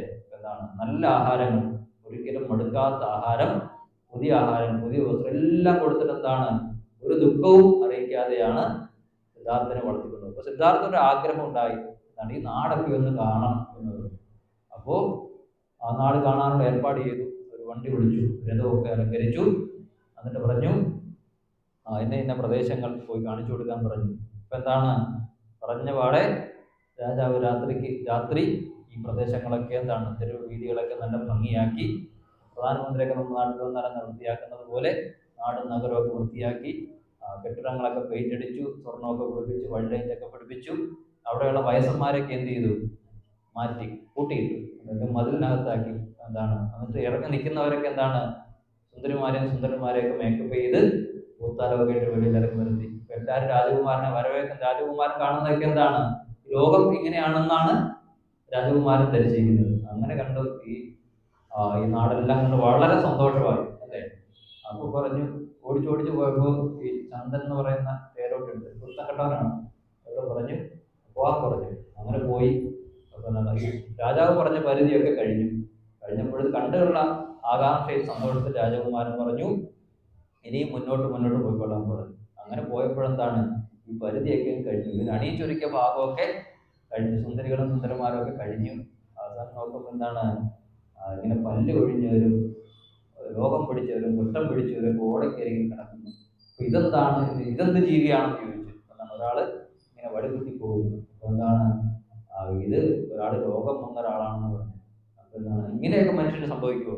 രോഗം എന്ന് വെച്ചാൽ എന്താണ്, രോഗത്തൊക്കെ രോഗം എന്ന് വെച്ചാൽ അസുഖമാണ്, പലതരത്തിലുള്ള അസുഖങ്ങൾ, ഒരു രോഗമല്ല, അനേക രോഗങ്ങൾ, കുഷ്ഠമുണ്ട്, ക്യാൻസർ ഉണ്ട്. ഇതൊക്കെ വന്നാൽ എന്തായി തീരും, വന്നാൽ ഇങ്ങനെ അസുഖം പിടിച്ച് ഇങ്ങനെ ചുമച്ച് അല്ലെങ്കിൽ വഴി കിടന്നൊക്കെ എന്താണ്, ഇങ്ങനെ മരിച്ചു പോകും. അപ്പോഴെന്താണ് മരിക്കുന്നത് കേൾക്കുന്നത്. മരണം എന്ന് വെച്ചാൽ എന്താണ്, അത് ഞാനും മരിക്കുമോ? എല്ലാവർക്കും മരിക്കാം. രോഗം എന്ന് വെച്ചാൽ ആർക്ക് വേണമെങ്കിലും വരാം, ആർക്കും മരണം സംഭവിക്കുക എന്നൊക്കെ എന്ത് ചെയ്തു, ഈ സാരഥി, ഈ കുരുത്തം കെട്ട മനുഷ്യൻ ഈ രാജകുമാരനെ പഠിപ്പിച്ചു കൊടുത്തു. ഇപ്പോഴെന്താണ്, ഒരാൾ വടി കുത്തി വരുന്നു, എന്തെങ്കിലും വടി കുത്തി വരുന്നത് എന്ത് ജീവിയാണ്, അങ്ങനെ വടിയും കുത്തി വരുന്നത്? ഇതാണ് വൃദ്ധൻ എന്ന് പറഞ്ഞു. വൃദ്ധൻ എന്ന് വെച്ചാൽ വയസ്സാവുക. ഇപ്പൊ എല്ലാവരും വയസ്സാകുമോ? എല്ലാവർക്കും വയസ്സാകും. നടക്കാൻ പറ്റാതെ വടി കുത്തി നടക്കേണ്ടി വരും. ഇതൊക്കെ കണ്ടപ്പോഴെന്താണ്, സിദ്ധാർത്ഥനാകെ ഇവിടം സേഫ് അല്ല എന്ന് മനസ്സിലായി അല്ലെ. ഈ ലോകത്ത് നിത്യമേത് അനിത്യമേത് എന്ന് അദ്ദേഹത്തിന് മനസ്സിലായി. ഇതൊന്നും നിത്യമല്ല, കാണിക്കുന്ന സെറ്റ് പൂശുന്നതൊന്നും നിത്യമല്ല. ഇതെല്ലാം കഴിഞ്ഞപ്പോൾ എന്താണ്, എന്തോ ഒന്ന് പൊതിഞ്ഞു കെട്ടി 4 പേര് കൂടി ചുമന്നു പോകും. അപ്പൊ ഇതെന്താണ്, ഇതൊരു മരിച്ച ആളെ കൊണ്ടുപോവുകയാണ്. എന്തിനു കൊണ്ടുപോകുന്നു? ദഹിപ്പിക്കാൻ, ശ്മശാനത്തിലേക്ക് കത്തിക്കാൻ കൊണ്ടുപോയാണ്. കത്തിച്ചു കളയുമോ? പിന്നെ മരിച്ച പിന്നെ എന്ത് ചെയ്യാനാ? ഒഴിച്ചു വെക്കാൻ പറ്റുമോ അല്ലേ? ഉണങ്ങി വെക്കാൻ പറ്റുമോ? പറ്റത്തില്ല. വെച്ചാലും കാര്യമൊന്നുമില്ല. അതുകൊണ്ട് എന്ത് ചെയ്യുന്നു, അയാൾ കൊണ്ട് കത്തിക്കാൻ പോവുകയാണ്. ഇതിന്റെ കൂടി കേട്ടപ്പോൾ എന്താണ്, അപ്പൊ ഞാനും മരിക്കുമോ? ഞാൻ മരിച്ചാൽ കൊണ്ട് കത്തിക്കും അല്ലേ, ശ്മശാനത്തിൽ കൊണ്ടുപോയി കത്തിക്കും. ഇതൊക്കെ കേട്ടപ്പോഴെന്താണ്, ആകെ ഭയമായി. പിന്നെ പോയിട്ട് ഉറങ്ങിയില്ല, ആഹാരം കഴിച്ചില്ല, ചിന്തിച്ചില്ല അല്ലേ. ആകെ ചിന്താമഗ്നായിട്ട് കൊട്ടാരത്തിലിരുന്നു. ആരോടും പറയാതെ എന്ത് ചെയ്തു, ഒരു ദിവസം രാത്രി ഉറങ്ങിക്കിടക്കുന്ന ഭാര്യയും മോനെയൊക്കെ നോക്കിയിട്ട് അങ്ങ് ഇറങ്ങിപ്പോയി. എന്താണ് ഇതിന്റെ ലക്ഷ്യം, ഇതിന്റെ സത്യം കണ്ടുപിടിക്കണം. ഈ പ്രപഞ്ചത്തിന്റെ സത്യം കണ്ടുപിടിക്കുവാനുള്ള ധ്യാനത്തിലേക്ക് വരുന്നു. അങ്ങനെയാണ് ബോധോദയം ഉണ്ടായി സിദ്ധാർത്ഥൻ ശ്രീബുദ്ധനായി മാറി. അപ്പൊ എന്താണ് ആദ്യത്തെ തിരിച്ചറിവ്? എന്താണ്, ഈ ലോകത്തുള്ള ദുഃഖവും ദുരിതവും ഒക്കെ കണ്ടിട്ട് തിരിച്ചറിവ് വിവേകം ഉണ്ടാകുന്നു എന്നതാണ് ആദ്യത്തെ പടി. എന്താണ് നമ്മുടെയൊക്കെ അവസ്ഥ? എന്താണ്? കണ്ടാലും ഈ നിലയിൽ ഉണ്ടാകയില്ല അറിവ്. എത്ര കണ്ടാലും കേട്ടാലും കൊടുത്താലും എന്താണ് ഇത്തരത്തിലേക്ക് അറിവുണ്ടാകില്ല എന്നുള്ളതാണ് നമ്മുടെ പ്രത്യേകത. എത്ര അടി കൊണ്ടാലും എന്താണ് നമ്മുടെ മനസ്സ് ആ പക്വതയിലേക്ക് ഉയരില്ല എന്നുള്ളതാണ്. ശ്രീരാമകൃഷ്ണ പരമഹംസൻ അത് പറയും. എന്താണ് ഒരാളുടെ ഭാര്യ 2 വർഷം കൂടുമ്പോഴൊക്കെ എന്താണ് ഗർഭവതിയാകും. പ്രസവിക്കുന്ന കഷ്ടപ്പാട് ഓർത്താൽ എന്താണ് സിസേറിയൻ ഹോസ്പിറ്റൽ ഒന്നുമില്ല. പ്രസവിക്കുന്ന വേദനയും കഷ്ടപ്പാടും ഒക്കെ ഓർത്താൽ എന്താണ് ഇനി ഒരിക്കലും ഇങ്ങനെ പ്രസവിക്കാൻ ഇടവരരുതേ, ഭർത്താവിൻ്റെ അടുത്തേക്ക് ഒരിക്കലും പോകില്ല എന്ന് ശപഥം ചെയ്യും അല്ലേ. ഇനി ഒരിക്കലും ഈ പണി ഇതോടുകൂടി എന്താണ് എനിക്ക് ഈ വേദന അനുഭവിക്കാൻ വയ്യ എന്നെന്താണ് അവർ അലറി വിളിച്ചുകൊണ്ട് പറയും. പക്ഷെ എന്താണ് അടുത്ത വർഷം കഴിഞ്ഞ് കുട്ടിയുണ്ടായി, അതിലേക്ക് നോക്കി ഭംഗിയായി, വീണ്ടും 2 വർഷം കഴിയുമ്പോൾ എന്താണ് അവർ വീണ്ടും ഗർഭവതിയാകും എന്നുള്ളതാണ്. അപ്പൊ അത്തരത്തിൽ എന്താണ് ആദ്യത്തെ ഒരവസ്ഥയിൽ എന്താണ് വേണ്ട എന്ന് വെച്ചാലും വീണ്ടും വീണ്ടും മനുഷ്യന്റെ മനസ്സ് ഈ വിവേകത്തെ എന്താണ് മറികടന്ന് ഈ മായയിലേക്ക് പോകുന്നു എന്നുള്ളതാണ്. ഇപ്പോഴെന്താണ് ആ വിവേകം എപ്പോഴും നിലനിൽക്കുന്നില്ല. അപ്പോൾ ഗുരുവിനൊക്കെ എന്താണ് ഒരു വിവേകം, നമുക്കൊക്കെ വിവേകം ഉണ്ടായ എന്താണ് ചെറിയൊരു ട്യൂബ്ലൈറ്റ് പോലെ വരും, കുറച്ച് കഴിയുമ്പോൾ അത് മങ്ങിപ്പോകും അല്ലേ. ഗുരുവിനെന്താണ് ജ്ഞാനസൂര്യനാകുന്ന ഗുരു എപ്പോഴും നിൽക്കുന്നത് ആ വിവേകവൃത്തിയിലാണ് അല്ലേ. വിവേകവൃത്തി ജ്ഞാനത്തിന് ഒരു 10,000 സൂര്യന്മാർ ഉദിക്കുന്ന ആ വിവേകവൃത്തിയിൽ നിന്ന് ഒരിക്കലും ഗുരുവിന്റെ വൃത്തിജ്ഞാനം താഴേക്ക് വരുന്നില്ല എന്നത്, ഗ്രാഫ് താഴേക്ക് വരുന്നില്ല എന്നത്. ആ വൃത്തിജ്ഞാനത്തിലേക്ക് നമ്മുടെ മനസ്സിനെയും കൊണ്ട് എത്തിപ്പിടിപ്പിക്കാനാണ്, അതിൻ്റെ ഒരു അംശമെങ്കിലും നമ്മുടെ ഹൃദയത്തിൽ ചിന്തയിൽ വരുത്താനാണ് നമ്മൾ ഈ മനനമൊക്കെ ചെയ്യുന്നത് അല്ലേ. നിത്യമേത് അനിത്യമേത് എന്നുള്ള വിവേകം ഉണ്ടാകുന്നു. അങ്ങനെയുള്ള വിദ്വാൻ ശമാധി ഷഡ്കലസിത ശമം ദമം ശ്രദ്ധ ഉപരതി സമാധാനം തുടങ്ങിയ 6 ഗുണങ്ങൾ അല്ലെ, ഷഡ്കങ്ങൾ 6 ഗുണങ്ങളിൽ പ്രശോഭിതനായി തീർന്നിട്ട് ശമാധി ഷഡ്കലസിത സ്യാം മുക്തികാമോ ഭവി, മുമുക്ഷുത്വം എന്നുള്ള അവസാനത്തെ ഗുണവും സാധനാ ചതുഷ്ടയം എന്താണ് 4 ഗുണങ്ങളാണ് ഈ ബ്രഹ്മവിദ്യക്ക് അധികാരിയെ നിർണ്ണയിക്കുന്നത്. എന്താണ് നിത്യാനിത്യ വസ്തു വിവേകം, ഇഹ അമുത്രാർത്ഥ ഫലഭോഗ വിരാഗം, ശമാധി ഷഡ്ക സമ്പത്തി, മുമുക്ഷുത്വം എന്ന് പറയുന്നത്. ഈ 4 ഗുണങ്ങളാണ് ഈ പദ്ധതി പറയുന്നത്. ബ്രഹ്മവിദ്യക്കുള്ള അധികാരി എന്ന് പറയുന്നത് എന്താണ്? ഇവിടെ എന്താണ് ഇത് പഠിക്കാനായിട്ട് ഒരു യോഗ്യത ഉണ്ടാകണം. അപ്പോൾ എന്താണ് +2 ചേരാനായിട്ട് ആരാണ് അധികാരി? SSLC പാസ്സായ ആളാണ്. പാസ്സായില്ലെങ്കിൽ എന്താണ് അയാൾ അധികാരി അല്ലേ. 10ാം ക്ലാസ്സിലേക്ക് കയറാൻ ഉള്ള അധികാരി ആരാണ്? 9ാം ക്ലാസ് പാസ്സായിരിക്കണം. അപ്പൊ എന്താണ് ഇതിനും ഒരു അധികാരിയെ ഗുരു പറയുന്നു. ഈ അധികാരി ഇത് പഠിക്കുമ്പോഴാണ് ഇത് കത്തിപ്പിടിക്കുക അല്ലേ. അപ്പോ നിത്യാനിത്യ വസ്തു വിവേകം ഉണ്ടാകണം, ഇഹ അമുത്രാർത്ഥ ഫലഭോഗ വിരാഗം ഉണ്ടാകണം, ശമം ദമം പ്രതിഷ്ഠ ശ്രദ്ധ തുടങ്ങി ഉപരതി സമാധാനം തുടങ്ങിയ 6 ഗുണങ്ങൾ ഉണ്ടാകണം. പിന്നീടാണ് അയാൾ മുക്തികാമനായിരിക്കണം, മോക്ഷത്തെ ആഗ്രഹിക്കണം. എനിക്കിതിൽ നിന്നെന്താണ് ഈ ബന്ധങ്ങളിൽ നിന്നും എൻ്റെ മനസ്സിനെ അല്ലെങ്കിൽ എനിക്ക് എന്നെ തന്നെ മോചിപ്പിക്കണം എന്നുള്ളൊരാഗ്രഹം, ഉത്കടമായ ആഗ്രഹം ഉണ്ടാകണം. അതെങ്ങനെയാണ് ഉപനിഷത്തിലൊക്കെ പറയുന്നത്? എങ്ങനെയാണ് ഒരാൾക്ക് തലയിൽ പെട്രോൾ ഒഴിച്ച് തീ കൊളുത്തിയാൽ അയാള് ജലാശയത്തെ അന്വേഷിച്ച് ഓടുന്നത് എങ്ങനെയാണോ അതുപോലൊരു തീവ്രത മോക്ഷത്തിന് വേണ്ടി ഒരാൾക്ക് ഉണ്ടാകണം എന്നതാണ്. പ്രദീപ്ത ശിരഹ ജലരാശി വിവ എന്ന് പറയും. തലയ്ക്ക് തീ പിടിച്ച ആള് വെള്ളം അന്വേഷിച്ചേക്കും. നമ്മൾ തലയ്ക്ക് തീ പിടിച്ച് സുഖമായിട്ട് കേട്ടോണ്ടിരിക്കുവോ?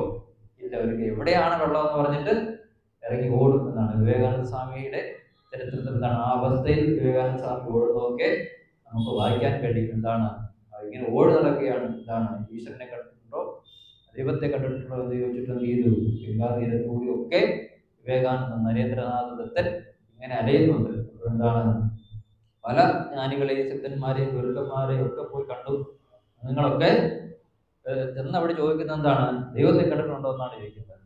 അപ്പൊ എന്താണ് ഈ ചോദ്യത്തിന് മുമ്പ് എല്ലാവരും പതിരിപ്പോയി. എല്ലാവരും വലിയ ജ്ഞാനികളൊക്കെ ആയിട്ട് ദൈവത്തെ കണ്ടിട്ടുണ്ടോ എന്ന് ചോദിച്ചാൽ ആരും കണ്ടിട്ടില്ല എന്നാണ് പറയുന്നത്. രവീന്ദ്രനാഥ് ടാഗോറിന്റെ അച്ഛൻ ദേവേന്ദ്രനാഥ് ടാഗോർ വലിയ ജ്ഞാനിയാണ്.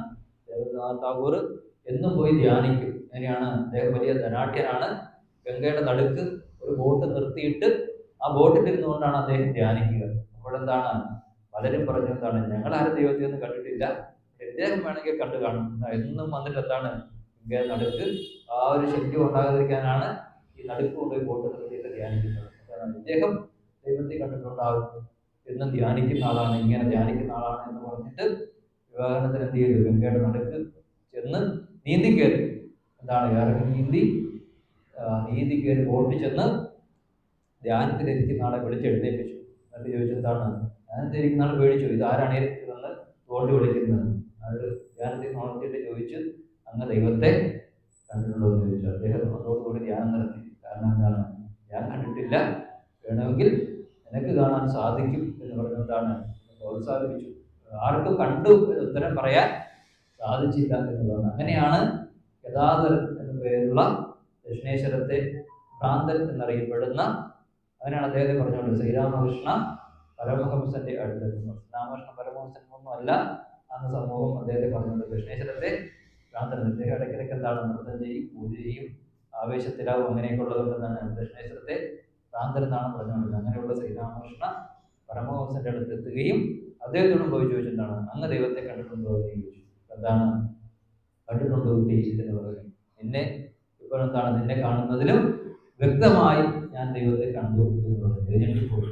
അങ്ങനെ കണ്ടിട്ടുണ്ടെങ്കിൽ എനിക്കും കാണണം എന്ന് പറഞ്ഞു. എന്താണ് അദ്ദേഹത്തിന്റെ വലത് കാലെടുത്ത് നന്ദിനാഥന്റെ ഹൃദയത്തിൽ നെഞ്ചത്ത് സ്പർശിക്കുകയും പ്രത്യേകമായ ഒരു അനുഭൂതിയിലേക്ക്, ഒരു സമാധി പോലുള്ള അനുഭൂതിയിലേക്ക് അദ്ദേഹം ആഴ്ന്നു പോവുകയും അവിടെ കിടന്ന് അലറിവിളിച്ചു എന്നാണ് പറയുന്നത്. എനിക്ക് വീട്ടിൽ പോകണം, അച്ഛനും അമ്മയും കൊണ്ട് എന്നെ വിട്ടേക്കൂ എന്ന് പറഞ്ഞ് കരഞ്ഞപ്പോഴാണ് നെഞ്ചത്തുനിന്ന് കാലെടുത്തതെന്നാണ്. അതുപോലൊരു അനുഭവം നരേന്ദ്രനാഥിന് കൊടുക്കുവാൻ ആർക്ക് സാധിച്ചു? ശ്രീരാമകൃഷ്ണ പരമഹംസന് സാധിച്ചു. അതിനുശേഷം എന്താണ് വീണ്ടും ദക്ഷിണേശ്വരത്തേക്ക് എത്തുവാനും കൂടുതൽ കാര്യങ്ങൾ അറിയുവാനും തനിക്കുണ്ടായ അനുഭൂതി പിന്നീട് എന്താണ് അങ്ങനെ തൊട്ടുകൊടുത്തെങ്കിലും പിന്നീട് അനുഭൂതി ഉണ്ടായില്ല. പിന്നീട് പഠിച്ചാണ് അത്തരത്തിലേക്ക് ഉയർന്നു വന്നത്. അത്തരത്തിലേക്ക് ഏതൊരു ജീവനെയും ഉയർത്തുവാൻ ഗുരുവിന്റെ വാക്കിന് സാധിക്കും എന്നുള്ളതാണ്. ഗുരുദേവ കൃതിയെ പഠിക്കുമ്പോൾ സാധാരണ ഒരു വാക്കിന് വ്യാഖ്യാനത്തിന് അപ്പുറം എന്താണ്, അത് ഗുരുവിന്റെ തന്നെ വചനങ്ങളാണ് അല്ലെ. ഗുരുവിന്റെ തന്നെ വചനങ്ങളെ നമ്മൾ നിത്യവും അനുസന്ധാനം ചെയ്യുമ്പോൾ അതിലടങ്ങിയിരിക്കുന്ന അഭൗമമായ ശക്തി നമ്മുടെ ഉള്ളിലെ ആത്മ ചൈതന്യത്തെ ഉണർത്താൻ പര്യാപ്തമാണ്. കാരണം എന്താണ്, ഗുരുവചനങ്ങളാണ്. അതിനുള്ള ശക്തി എന്താണ്, ലോകത്തൊന്നിനും ഇല്ല എന്നുള്ളത്. ഗുരുവിന്റെ വാക്കുകളുടെ ശക്തി ലോകത്ത് മറ്റൊന്നിനും ഇല്ല എന്നുള്ളതാണ്. ഈ പ്രപഞ്ചത്തെ തന്നെ നിയന്ത്രിക്കുവാനുള്ള ശക്തി വിശേഷം എന്താണ്, ഗുരുവിന്റെ തിരുവാണിക്കുണ്ട് എന്നുള്ളതാണ്. അത്തരത്തിലുള്ള ശ്രദ്ധയോടുകൂടി നാം ഈ ഗുരുദേവ കൃതിയെ സമീപിക്കുമ്പോഴാണ് ഇതിന്റെ ശക്തി വിശേഷം മഹിമാവ് നമുക്ക് മനസ്സിലാക്കാൻ സാധിക്കുക. ഇതിന്റെ മഹിമ അറിഞ്ഞെന്താണ് അനുസന്ധാനം ചെയ്യാൻ സാധിക്കുക. അല്ലെങ്കിൽ എന്താണ് ഒരു പാട്ട് പോലെ, അല്ലെങ്കിൽ ഒരു കവിത പോലെ, അല്ലെങ്കിൽ എന്താണ് രാമായണം പോലെ ഇങ്ങനെ വായിച്ചു പോയാൽ നമുക്ക് എന്താ അതിന്റെ ശക്തിയെ മഹിമയെ തിരിച്ചറിയാൻ സാധിക്കുകയില്ല. അതാണ് ഈ മഹിമാവിലേക്ക് നമ്മുടെ ശ്രദ്ധയെ കൊണ്ടുവരണം. പറയുന്നു പശ്ചാത് ബ്രഹ്മവിദു. അങ്ങനെയാണ് മുമുക്ഷുത്വം ഉണ്ടാകുന്നത്. ആ മുമുക്ഷുത്വം ഉള്ളത് കൊണ്ടാണ് നരേന്ദ്രനാഥൻ വിവേകോദിച്ച് വിവേകാനന്ദനായി മാറിയത്. എന്താണ് ആ മുമുക്ഷുത്വം ശ്രദ്ധ വന്നപ്പോൾ ഗുരുവിനെ അന്വേഷിച്ചു, ദൈവത്തെ അന്വേഷിച്ചു. ദൈവത്തെ വേണമെങ്കിൽ എന്ത് വേണം, ഗുരുവിന് ഒരു ഗുരു വേണം അല്ലേ. ഗുരു ഇല്ലാതെ ആർക്കും ദൈവത്തെ അറിയാൻ സാധിക്കില്ല. അപ്പോൾ എന്താണ് നമ്മൾ ഓരോരുത്തരും ആ ദൈവത്തെ അന്വേഷിച്ച്, അല്ലെങ്കിൽ നമ്മളെ തന്നെ അന്വേഷിച്ച് എവിടെ എത്തിയിരിക്കുകയാണ്, ഒരു ഗുരുവിന്റെ സമീപത്ത് എത്തിയിരിക്കുകയാണ്. നമ്മുടെ മുന്നിലുള്ള ഗുരുവാണ് ഈ കൃതി എന്ന് പറയുന്നത്. ഇതിലൂടെ നാം അറിയുന്നത്, അനുഭവിക്കുന്നത് ഗുരുവിനെ തന്നെയാണ്. അങ്ങനെ പറയുന്നു ഓഹമിതം ഉദോ. ആദ്യത്തെ ചോദ്യമാണ്. എന്താണ് ചോദിക്കാനുള്ളത്? വേറെ ഒന്നും ചോദിക്കാനില്ല. ഇതാണ് ഒരു ഗുരുവിനെ കണ്ടാൽ ധാരാളം ചോദ്യങ്ങളാണ് എല്ലാവർക്കും ചോദിക്കാനുള്ളത്. എപ്പോഴാണ് എനിക്ക് രോഗം മാറുന്നത്, എപ്പോഴാണ് എനിക്ക് PSC ജോലി കിട്ടുന്നത് അല്ലേ. ആലുവയിൽ തന്നെ ഗുരു എത്തുമ്പോൾ പല ഭക്തന്മാരാണ് വന്നു ചേരുന്നത്. ഇപ്പോൾ ഗുരു ചോദിക്കും, ഇരുന്ന് സംഭാഷണം ചെയ്യും. അപ്പം അങ്ങനെ സംഭാഷണം ചെയ്തപ്പോൾ കൃഷിയെ പറ്റി പറഞ്ഞു. എന്താണ് ചേന നടുന്ന കാര്യങ്ങൾ, എപ്പോഴാണ് ചേന നടേണ്ടത്, അതിനെന്തൊക്കെ വളം ചെയ്യണം എന്നൊക്കെ പറഞ്ഞുകൊണ്ടിരുന്നത്. അപ്പോൾ ധാരാളം കൃഷിക്കാരായിട്ടുള്ളവരൊക്കെ എന്ത് വന്നു, അടുത്ത് വന്നു. എന്താണ് ഈ കൃഷിയെ പറ്റിയാണ് ഗുരു സംസാരിക്കുന്നത്. ധാരാളം വലിയ ജനക്കൂട്ടം അടുത്ത് വന്നത് എല്ലാം കേട്ടോണ്ടിരുന്ന തമാശയൊക്കെ കേട്ട് ഇരുന്നു. കുറച്ച് കഴിഞ്ഞപ്പോൾ ഗുരു എന്താണ് തലയിൽ ഇങ്ങനെ മുണ്ടിട്ടിട്ട് വേദാന്തം പറയാൻ തുടങ്ങി. വേദാന്തം പറഞ്ഞപ്പോൾ എന്താണ് അടുത്ത് വന്ന ഭക്തന്മാരും ശിഷ്യന്മാരും ഒക്കെ തൊട്ട് വണങ്ങിയിട്ട് ഞങ്ങൾക്ക് പോകണം സ്വാമി, വീട്ടിൽ സന്ധ്യയാകും എന്ന് പറയുന്നത് കാലിൽ തൊട്ട് എഴുതിട്ട് പോകാൻ തുടങ്ങി. അപ്പൊ ചുറ്റും ഉണ്ടായിരുന്ന ഏതാനും സന്യാസിമാർ മാത്രം അവിടെ അവർക്കിനും പോകാൻ പറ്റത്തില്ലല്ലോ അല്ലേ. അതുകൊണ്ട് അവർ മാത്രം എന്താണ് ഈ ബ്രഹ്മവിദ്യയെ പറ്റി പറഞ്ഞപ്പോൾ, ബ്രഹ്മത്തെ പറ്റി പറഞ്ഞപ്പോഴെന്താണ് ഏതാനും പേര് മാത്രമേ അടുത്തുണ്ടായിരുന്നുള്ളൂ. അപ്പൊ ഗുരു പറഞ്ഞത് വേദാന്തം അടുക്കാനും അകലാനും കൊള്ളാം എന്ന് പറഞ്ഞു. എന്താണ് അടുത്തുന്നവരൊക്കെ സ്ഥലം വിട്ടു. അപ്പൊ എന്താണ് ഇത് അടുക്കണമെങ്കിൽ എന്താണ് നമുക്ക് അതിനോടൊരു വാസന ഉണ്ടാകണം എന്നതാണ് അതാ പറയുന്നത്. പലരും ചോദിച്ചു രോഗം മാറുന്നപ്പോഴാണ് എൻ്റെ ബാധ ഭൂതോപദ്രവം മാറണം അല്ലേ. അന്നത്തെ കാലത്ത് അതായിരുന്നു മുഖ്യമായ വിഷയം. എവിടെ ചെന്നാലും ഭൂതങ്ങളും പ്രേതങ്ങളെയും കൊണ്ട് ഈ കേരളം നിറഞ്ഞിരിക്കണം. ബാധകൾ എങ്ങനെ എന്താണ് ഉറഞ്ഞു തുള്ളുകയാണ്. പന്തനാടിയും സർപ്പങ്ങളും യക്ഷികളും ഒക്കെയാണ് മനുഷ്യന്റെ ദേഹത്തോട്. മനുഷ്യനായിട്ടല്ല നടന്നുകൊണ്ടിരുന്നത് അല്ലേ. അങ്ങനെയാണെങ്കിൽ കുഴപ്പമില്ലായിരുന്നു. ഇവരെല്ലാം സർപ്പങ്ങളായിട്ട് ഇങ്ങനെ തുള്ളിക്കൊണ്ടിരിക്കുകയാണ്. ചാത്തന്മാരും ഒക്കെ എന്താണ് ഇപ്പൊ ആരെയും കാണാനില്ല അല്ലേ. ഇപ്പൊ ആർക്കും തുള്ളാറുമില്ല. എന്താണ് മനുഷ്യന് അറിവ് വന്നപ്പോഴെന്താണ് ചാത്തന്മാരൊക്കെ പമ്പ കടന്നു. കുമ്പളങ്ങി എന്ന് പറയുന്ന സ്ഥലത്ത് ഗുരു ചെന്നു. ഇപ്പൊ എന്താണ് രാവിലെ മുതൽ അവിടെ ആളുകൾ നിൽക്കുകയാണ്. എന്താണ് എല്ലാവർക്കും പ്രശ്നം ബാധോദ്രം ഇങ്ങനെ തുള്ളുന്നു അല്ലേ. എന്താണ് ഗുരുദേവൻ എന്ത് ചെയ്തു, എല്ലാവർക്കും ഭസ്മമൊക്കെ ഇട്ട് കൊടുത്തു, വെള്ളമൊക്കെ തളിച്ച് ഒഴിഞ്ഞൊക്കെ ചെയ്ത് എന്താണ് കുറേയേറെ മാറ്റി, പാദങ്ങളെ ഭൂതകളെയൊക്കെ മാറ്റി. അവസാനം നോക്കിയപ്പോൾ വൈകുന്നേരമായി, ഭക്ഷണമൊക്കെ കഴിക്കണ്ടേ, കുളിക്കാൻ പോകണം. അപ്പൊ നോക്കുമ്പോഴൊക്കെ എന്താണ് ആള് വീണ്ടും ചോദിക്കുന്നു ഇത്രയേറെ ബാധകളോ ഇവിടെ, ഇത്ര ഭൂതങ്ങളോ ഇവിടെ. അപ്പൊ എന്താണ് ഗുരുദേവൻ ചോദിച്ചെന്താണ് ഇവിടെ ഈ നല്ല വെള്ളമില്ലേ എന്ന് ചോദിച്ചു കുളിക്കാൻ. നല്ല വെള്ളത്തിൽ കുളിച്ചില്ലെങ്കിൽ എന്താണ് തലയ്ക്ക് അസുഖം കിളി പോകും അല്ലെ. കുറേ ദിവസം കുളിക്കാൻ ട്രെയിനിലൊക്കെ യാത്ര ചെയ്താൽ പിന്നെ ചെന്ന് നമ്മൾ ഇറങ്ങുമ്പോൾ വല്ലാത്തൊരവസ്ഥയിലാണ് ഇറങ്ങുന്നത്. കുളിക്കാതിരുന്നത് നല്ല വെള്ളത്തിൽ തല തലയ്ക്ക് കുളിച്ചാൽ തലയ്ക്ക് ചൂടൊന്ന് കുറയും. പിന്നീട് ഗുരു ചോദിച്ചു ഇവിടെ വിദ്യാലയങ്ങളില്ലേ എന്ന് ചോദിച്ചു, സ്കൂളില്ലേ എന്ന് ചോദിച്ചു. അപ്പോഴാണ് അറിയുന്നത് എന്താണ് പരിസരത്തിലെങ്ങും കുമ്പളങ്ങി ദ്വീപിൽ സ്കൂളേ ഇല്ല.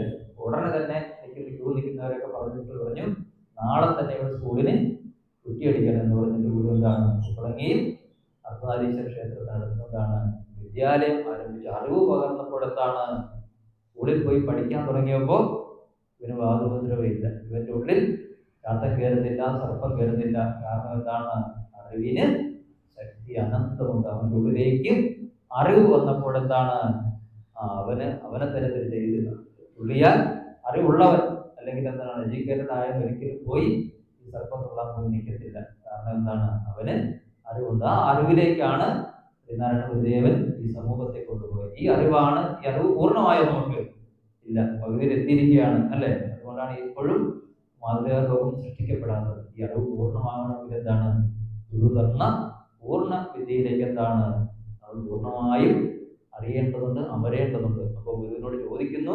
പലതും ചോദിച്ചു, ബാധയെ മാറ്റാൻ ചോദിച്ചു. പക്ഷേ ഇവിടെ ഉത്തമനായ ശിഷ്യൻ, ഉത്തമനായ അധികാരി പോയി ചോദിക്കുന്നത് എന്താണ്? മറ്റൊന്നുമല്ല ചോദിക്കുന്നത്, ആരാണ് ഞാൻ എന്നാണ് ചോദിക്കുന്നത്. എനിക്കറിയേണ്ടത് ആരെക്കുറിച്ചാണ്? ആരാണ് ശ്രീനാരായണ ഗുരുദേവൻ എന്ന് പോലും അറിയേണ്ട ഉത്തമാധികാരി ചോദിക്കുന്നത് എന്താണ്? ഞാൻ ആരാണ്? അല്ലയോ ഗുരു അങ്ങാരാണെന്നല്ല ചോദിക്കുന്നത്, ഞാൻ ആരാണ്? എനിക്കറിയേണ്ടത് എന്നെക്കുറിച്ച് തന്നെയാണ് അല്ലേ. ഞാൻ അറിയാൻ ആഗ്രഹിക്കുന്നത് അതിനെ കുറിച്ചാണ്. എന്നെക്കുറിച്ച് ഞാൻ ആയിട്ട് എൻ്റെ ഉള്ളിൽ ഇരുന്നു കൊണ്ട് ഈ കണ്ണിനെ കൊണ്ട് കാണിപ്പിക്കുന്നവൻ, ഈ ചെവിയെ കൊണ്ട് കേൾപ്പിക്കുന്നവൻ, ഈ നാക്കിനെ കൊണ്ട് പറയിക്കുന്നവൻ, ഇവൻ ആരാണ് എന്നാണ് എനിക്കറിയേണ്ടത്. ചോദിക്കുന്നത് ചേത് ഓഹമിതം, ഞാൻ ആരാണ്? പിന്നെയാണ് ചോദിക്കുന്നത് ഉദോ ജഗതിഥി, ഈ കാണുന്ന സാധനങ്ങൾ ഇതൊക്കെ എന്താണ്? രണ്ട് കാര്യങ്ങളെ അറിയാനുള്ളൂ ലോകത്ത്. എന്താണ്?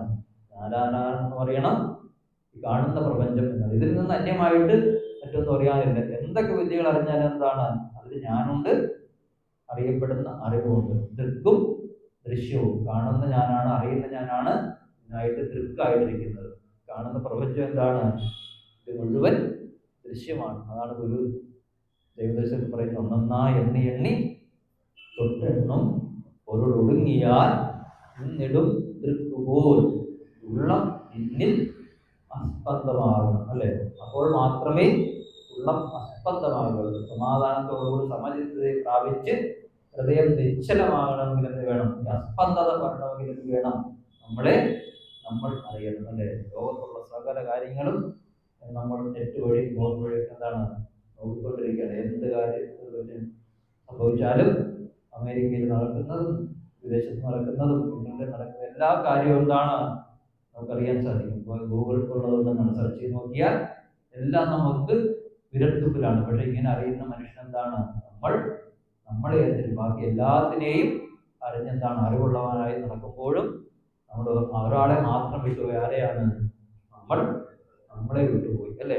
നമ്മളെ അറിയുമ്പോഴാണ് നമ്മളായി തീരുന്നത്. അല്ലെ? ഒരു കഥ പറയും. ദശമഹ തോമസ് എന്ന് പറയുന്ന കഥ ഉപനിഷത്തിൽ പറയുന്നു. ഒരു കഥയുണ്ട്, ദശമഹ തോമസി എന്ന് പറയുന്നത്. ദശമ തോമസി ഒരു ന്യായമാണ്. അത് പറയുന്നത് എന്താണ്? 10 പേര് തീർത്ഥാടനം പോയ ഒരു കഥയാണ്. 10 ശിഷ്യന്മാര് ഗുരുവിനോട് അനുമതി വാങ്ങിച്ചു. വെക്കേഷൻ സമയത്ത് ഒരു ടൂർ പോയി, ഒരു തീർത്ഥാടനം പോയി. എന്താണ് അന്നത്തെ കാലത്ത് ഇങ്ങനെ നമ്മുടെ ശിവഗിരിക്ക് എവിടെയെങ്കിലും യാത്ര പോയാൽ എന്ത് ചെയ്യും? ഒരു ബസ് പിടിക്കും. അതിലെന്താണ് ഇഡലിയും സാമ്പാറും ആഹാരവും അതിലാദ്യം കയറ്റും. പിന്നെ കുറെ ആളുകൾ പോവുക, നല്ലവണ്ണം ഭക്ഷണം കഴിക്കുക, അടുത്ത സ്റ്റോപ്പിൽ ഇറങ്ങുക. അല്ലേ? അങ്ങനെയാണ്. പക്ഷെ അന്ന് വാഹന സൗകര്യമൊന്നും ഇല്ലാത്ത കാലത്ത് ഇവർ നടന്നാണ് തീർത്ഥാടനം പോകുന്നത്. നടന്നു പോകുമ്പോൾ ഈ നദികളൊക്കെ അതുപോലെ പാലമൊന്നും പണിതിട്ടില്ല. എന്താണ് നദിയൊക്കെ നീന്തി കയറി വേണം അക്കരെ കിടക്കുക. അപ്പോൾ ഇറങ്ങി നീന്തി വലിയൊരു നദി നീന്തി കടന്നു അക്കരെ കയറിയപ്പോൾ എന്താണ് വലിയ ഒഴുക്കുള്ള നദിയാണ്. നീന്തി കയറി അക്കരെ ഇറങ്ങിയപ്പോൾ ഒരു ഗ്രൂപ്പ് ലീഡർ വന്നിട്ട് ഓരോരുത്തരെയും എണ്ണ നോക്കി. 1, 2, 3, 4, 5, 6, 7, 8, 9 ഉള്ളൂ. എന്താണ് 10 പേര് പോയതാണ്. എണ്ണി വന്നപ്പം കിടന്ന് കരയാൻ തുടങ്ങി, നിലവിളിക്കാൻ തുടങ്ങി. ഒരുത്തൻ എവിടെ പോയി? അവിടെ ഒഴുകിപ്പോയി. അല്ലേ? ഒഴുകിപ്പോയി എന്ത് ചെയ്യും? ആരോട് സമാധാനം പറയും? നോക്കണ്ടേ? ശ്രദ്ധിക്കണ്ടായിരുന്നോ? എന്താണ് ആകെ കളിച്ചായി. അപ്പൊ എന്താണ് രണ്ടാമത്തെ പറയുന്നത്? നീ എണ്ണിയെ തെറ്റിപ്പോയി, ഞാനെന്നെ നോക്കാം എന്ന് പറഞ്ഞിട്ട് അവര് എണ്ണി 1, 2, 3, 4, 5, 6, 7, 8, 9 കരയാൻ തുടങ്ങി. അല്ലേ? എല്ലാവരും മാറി എണ്ണി നോക്കിയിട്ടും ഒരാളെ കിട്ടുന്നില്ല. ഒരാളെവിടെ പോയി? ഒടുവിൽ ആകെ കരച്ചിലായി, ബഹളമായി, കോലാഹലമായി. കോലാഹലം കേട്ടിട്ടുണ്ടെന്നാണ് അതിൽ പോയ ഒരാൾ വന്ന്, ഒരു സന്യാസി വന്ന്, എന്താ മക്കളെ ഇങ്ങനെ കരയുന്നത്? ഞങ്ങളിങ്ങനെ വീട്ടിൽ നിന്ന് ഇറങ്ങി തീർത്ഥാടനം വന്നിട്ട് നദി നീന്തി കയറിയപ്പോ ഒരാൾ ഒഴുകിപ്പോയി, അവർക്ക് കിട്ടുന്നേ ഇല്ല. എന്ത് ചെയ്യും? ഒഴുകി എവിടെയെങ്കിലും എത്തി ബോഡിയെങ്കിലും കിട്ടിയാൽ മതിയായിരുന്നു. അല്ലേ? അതുപോലും കിട്ടുന്നില്ല. എന്താണ് ഇതാണ് കട്ടതെന്ന് പറഞ്ഞത്. ഇപ്പൊ എല്ലാവരും നിരന്ന് നിൽക്കാൻ പറഞ്ഞു. ഇദ്ദേഹത്തിന്റെ കയ്യിൽ ഒരു വടി ഉണ്ടായിരുന്നു. അപ്പൊ അദ്ദേഹം എണ്ണാൻ തുടങ്ങി. 1, 2, 3, 4, 5, 6, 7, 8, 9, 10. എന്നാൽ 10ാമൻ നീയാണ് എന്ന് പറഞ്ഞ ദശമഹ തോമസി എന്ന് പറഞ്ഞിട്ട് എന്ത് ചെയ്തു? ആ വടി കൊണ്ട് ആ 10ാമനിട്ട് ഒരു അടിയും കൊടുത്തു. നീ ഓർത്തിരിക്കാൻ മറന്നുപോകരുത്. ആരാണ് മറന്നുപോയ? ആരെയും തന്നെയാണ് അവനെ തന്നെയാണ് മറന്നത്. അല്ലേ? സ്വന്തമായിട്ട് എണ്ണാൻ പറയും. ബാക്കി എല്ലാത്തിനെയും നമ്മൾ എണ്ണി അളന്ന് കുറിച്ച്, അല്ലെ, കൃത്യമായിട്ട് നോട്ട് ചെയ്ത് വെച്ചിരിക്കണം. പക്ഷേ ആരെ മാത്രം വിട്ടു? സൂത്രശാലിയായ നമ്മളെ മാത്രം നമ്മൾ പഠിച്ചില്ല. അല്ലെ? ബാക്കി എല്ലാത്തിനെയും പഠിച്ചു. ആ നമ്മൾ പഠിക്കുന്ന വിദ്യയാണ് ബ്രഹ്മവിദ്യ എന്ന് പറയുന്നത്. ഇതിന് പറയുന്നു ദരിദ്രരെ വീണ് വണങ്ങണം. അത് ആരെയുമല്ല വണങ്ങുന്നത്, ഒരു സങ്കോചവും വേണ്ട. മറ്റൊരു മനുഷ്യന്റെ മുമ്പിലാണല്ലോ, മറ്റൊരു ദൈവത്തിന് മുമ്പിലാണല്ലോ അന്ന് വണങ്ങുന്ന ഒരു സങ്കോചവും വേണ്ട. മറിച്ച് ആരെ തന്നെയാണ് നമ്മൾ വണങ്ങുന്നത്? നമ്മളെ തന്നെയാണ് വണങ്ങേണ്ടത്. ഇത് വണങ്ങുന്ന ഒരാൾക്ക് എന്ത് വേണ്ട? മറ്റാരെയും പോയി വണങ്ങേണ്ട ആവശ്യമില്ല. കാരണം എന്താണ്? എല്ലാത്തിലും ഇരിക്കുന്ന ആത്മചൈതന്യം തന്നെയാണ് എല്ലാവരിലും ഇരിക്കുന്ന ആത്മചൈതന്യം എന്ന അറിവിലേക്ക് നാം എത്തിച്ചേരും. അല്ലെ? നടത്തി അതുപോലെ തന്നെ പുസ്തകം എഴുതി ധാരാളം ഭക്തന്മാരൊക്കെ പോയി. അപ്പോൾ ഒരാളെ വീട്ടിൽ തൊഴാൻ പോകാതെ ഇവിടെ ഇരിക്കുന്നുണ്ടായിരുന്നു. അദ്ദേഹം എന്താണ് ഒരു ഭക്തനെ വിളിച്ചെന്നപ്പോൾ അദ്ദേഹം പറഞ്ഞു, എനിക്ക് ഈ പ്രതിഷ്ഠയിലും പ്രാർത്ഥനയിലും ഒന്നും വിശ്വാസമില്ല. എന്താണ്? എനിക്ക് ദൈവത്തിന് വിശ്വാസമുണ്ട്. പക്ഷേ എനിക്ക് പ്രാർത്ഥിക്കുന്നതിന് വേണ്ടിയിട്ട് എന്താണ് ഒരു കൃതി എഴുതി തരണം, ഒരു പ്രാർത്ഥന എഴുതി തരണം എന്ന് ഗുരുവിനോട് ആവശ്യപ്പെട്ടു. അല്ലെ? അങ്ങനെ ഗുരു ഒരു പ്രാർത്ഥന എഴുതി കൊടുക്കുന്നുണ്ട്. ഏതാണ് പ്രാർത്ഥന? പറയേണ്ട ആവശ്യമില്ല. പ്രാർത്ഥന. അല്ലെ? കാണപ്പെടുന്നതൊക്കെയും സ്ഥൂലം കാരണം എന്നീ 3 രൂപങ്ങളോടുകൂടി പരമാത്മാവിൽ നിന്നുണ്ടായി അതിൽ തന്നെ ലയിക്കുന്നതുമാകുന്നതിനാൽ പരമാത്മാവില്ലാതെ വേറൊന്നുമില്ല എന്നുള്ള ഗദ്യപ്രാർത്ഥന ആർക്കെഴുതിയതാണ്?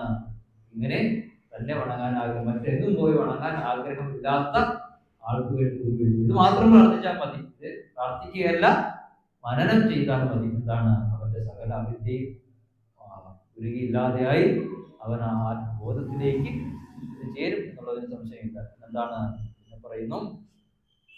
കോപമിതം കുതോ ജഗതിഥി ത്വാം സ്വാമിൻ വദത്വം പ്രഭു. 8-1 ഇനി എന്താണ്? അതെ, പ്രശ്നം വരില്ല, തീരുമില്ല. എത്ര മണി വരെയാണ്? 7:30 വരെയല്ല സമയം പറഞ്ഞു.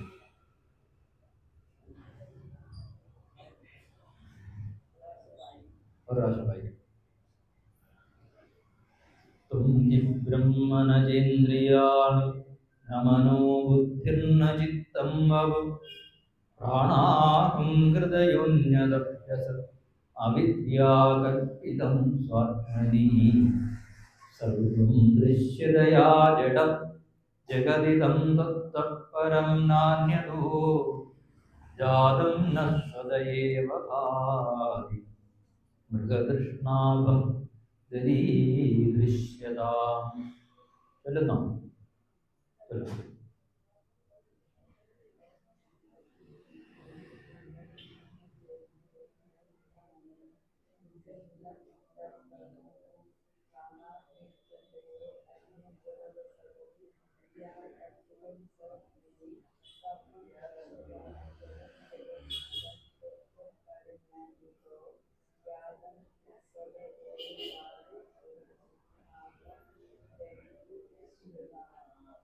രണ്ടുപേരും വീതം ചൊല്ലിത്തരട്ടെ? ഏറ്റുപാടാം, തെറ്റ് വരാതെ. സമയമുണ്ടോ? തും ഹി ബ്രഹ്മ ന ച ഇന്ദ്രിയാണി ന മനോ ബുദ്ധിർന ചിത്തം വപു പ്രാണാഹം ഹൃദയോ അന്യതപ്യസദ്യാകൽപിതം അവിദ്യാകൽപിതം സ്വാത്മനി സർവം ദൃശ്യതയാ ജഡം ജഗദിദം തത്തഃ പരം നാന്യതോ ജാതം ന സ്വത ഏവ ഭാതി മൃഗതൃഷ്ണാഭം ദരീദൃശ്യതാം. വ്യാപ്തം യേന ചരാചരം ഘടശരാവാദീവ മൃത്സത്തയാ യസ്യാന്തഃസ്ഫുരിതം യഥാത്മകമിദം ജാതം യദോ വർത്തതേ യസ്മിൻ യത് പ്രളയേ സദ്ഘനമജം സർവം യദന്നേതി തത് സത്യം വിദ്യമൃതായ നിർമ്മലധിയോ യസ്മൈ നമസ്കുർവതേ സൃഷ്ട്വേദം പ്രകൃതിരനുപ്രവിശതി യേയം യയാ ധാര്യതേ പ്രാണീതി പ്രവിവിക്തഭുക് ബഹിരഹം പ്രാജ്ഞഃ സുഷുപ്തോ യദഃ യസ്യാമാത്മകലാ സ്ഫുരത്യഹമിതി പ്രത്യന്തരംഗം ജനൈർ യസ്യൈ സ്വസ്തി സമർത്ഥ്യതേ പ്രതിപദാ പൂർണ്ണാ ശൃണുത്വം ഹി സാ പ്രജ്ഞാനം ത്വഹമസ്മി തത്വമസി തദ്ബ്രഹ്മായമാത്മേതി സംഗായൻ വിപ്രചര പ്രശാന്തമനസാ ത്വം ബ്രഹ്മബോധോദയാത് പ്രാരബ്ധം ത്വനുസഞ്ജിതം തവ കിമാഗാമി കർമാഭ്യസത് ത്വയ്യദ്യസ്തമതോകിലം ത്വമസി സച്ചിന്മാത്രമേകം വിഭോ. മതിയോ? വെപ്പൂലെന്ന് വിശ്വസിച്ചല്ലേ തെറിച്ചു പല്ലുകളാണ്. ഒറിജിനൽ പള്ളു വെച്ചുകൊണ്ട് ഇത് ചെല്ലാൻ പാടുള്ളൂ അല്ലേ? വ്യത്യസ്തമതോഹിതം എന്നൊക്കെ പറഞ്ഞാൽ എന്താണ്? നമ്മുടെ ശിവഗിരി മഠത്ത് നമ്മുടെ സ്വാമി ഉണ്ടായിരുന്നു, സമ്പൂർണ്ണാനന്ദ സ്വാമി, സാറിന് അറിയാവുന്നത് സമ്പൂർണ്ണാനന്ദ സ്വാമി. അദ്ദേഹം എന്താണ് ഉണിചെരിയ പഞ്ചോതി ഞങ്ങളെ വിളിച്ചിരുത്തി ചൊല്ലിത്തരും, ചൊല്ലാൻ പറയും. നമ്മൾ വായിക്കുകയും സ്വാമി വായിക്കും. എന്താണ് പല്ല് ഇങ്ങനെ കടകടാന്ന് കഴിക്കും.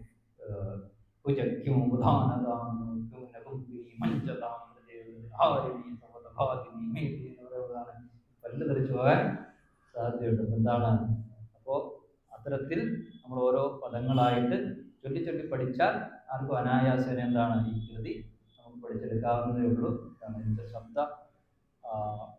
ഗാംഭീര്യം കേട്ടെന്താണ് നമ്മൾ ആരും ഭയക്കേണ്ടതില്ല. നല്ല ഭംഗിയായിട്ട് പാടിയിട്ടുള്ള ഹൃദയകൃതികൾ നമുക്ക് എന്താണ് യൂട്യൂബിൽ അടിച്ചു കൊടുത്താൽ മതി. ഹൃദയകൃതി അടിച്ചു കൊടുത്താൽ ഒത്തിരിയും പേര് ഇത് പാടിയിട്ടുണ്ട്, നമുക്കിത് വെച്ച് കേൾക്കാം. എന്താണ് ഹെഡ്സെറ്റ് പൂർണ്ണമായി വേണം. എന്താണ് വീട്ടിലുള്ളവർക്കൊന്നും ശല്യമാകണ്ട അല്ലേ? ഹൃദയകൃതി വെച്ച് സ്പീക്കറിലിട്ട് പാടി കേട്ടാൽ ആളുകൾ നമ്മളോട് ഇഷ്ടം വരത്തില്ല. ഹെഡ്സെറ്റൊക്കെ വാങ്ങി ബ്ലൂടൂത്ത് ഹെഡ്സെറ്റൊക്കെ നല്ലത്.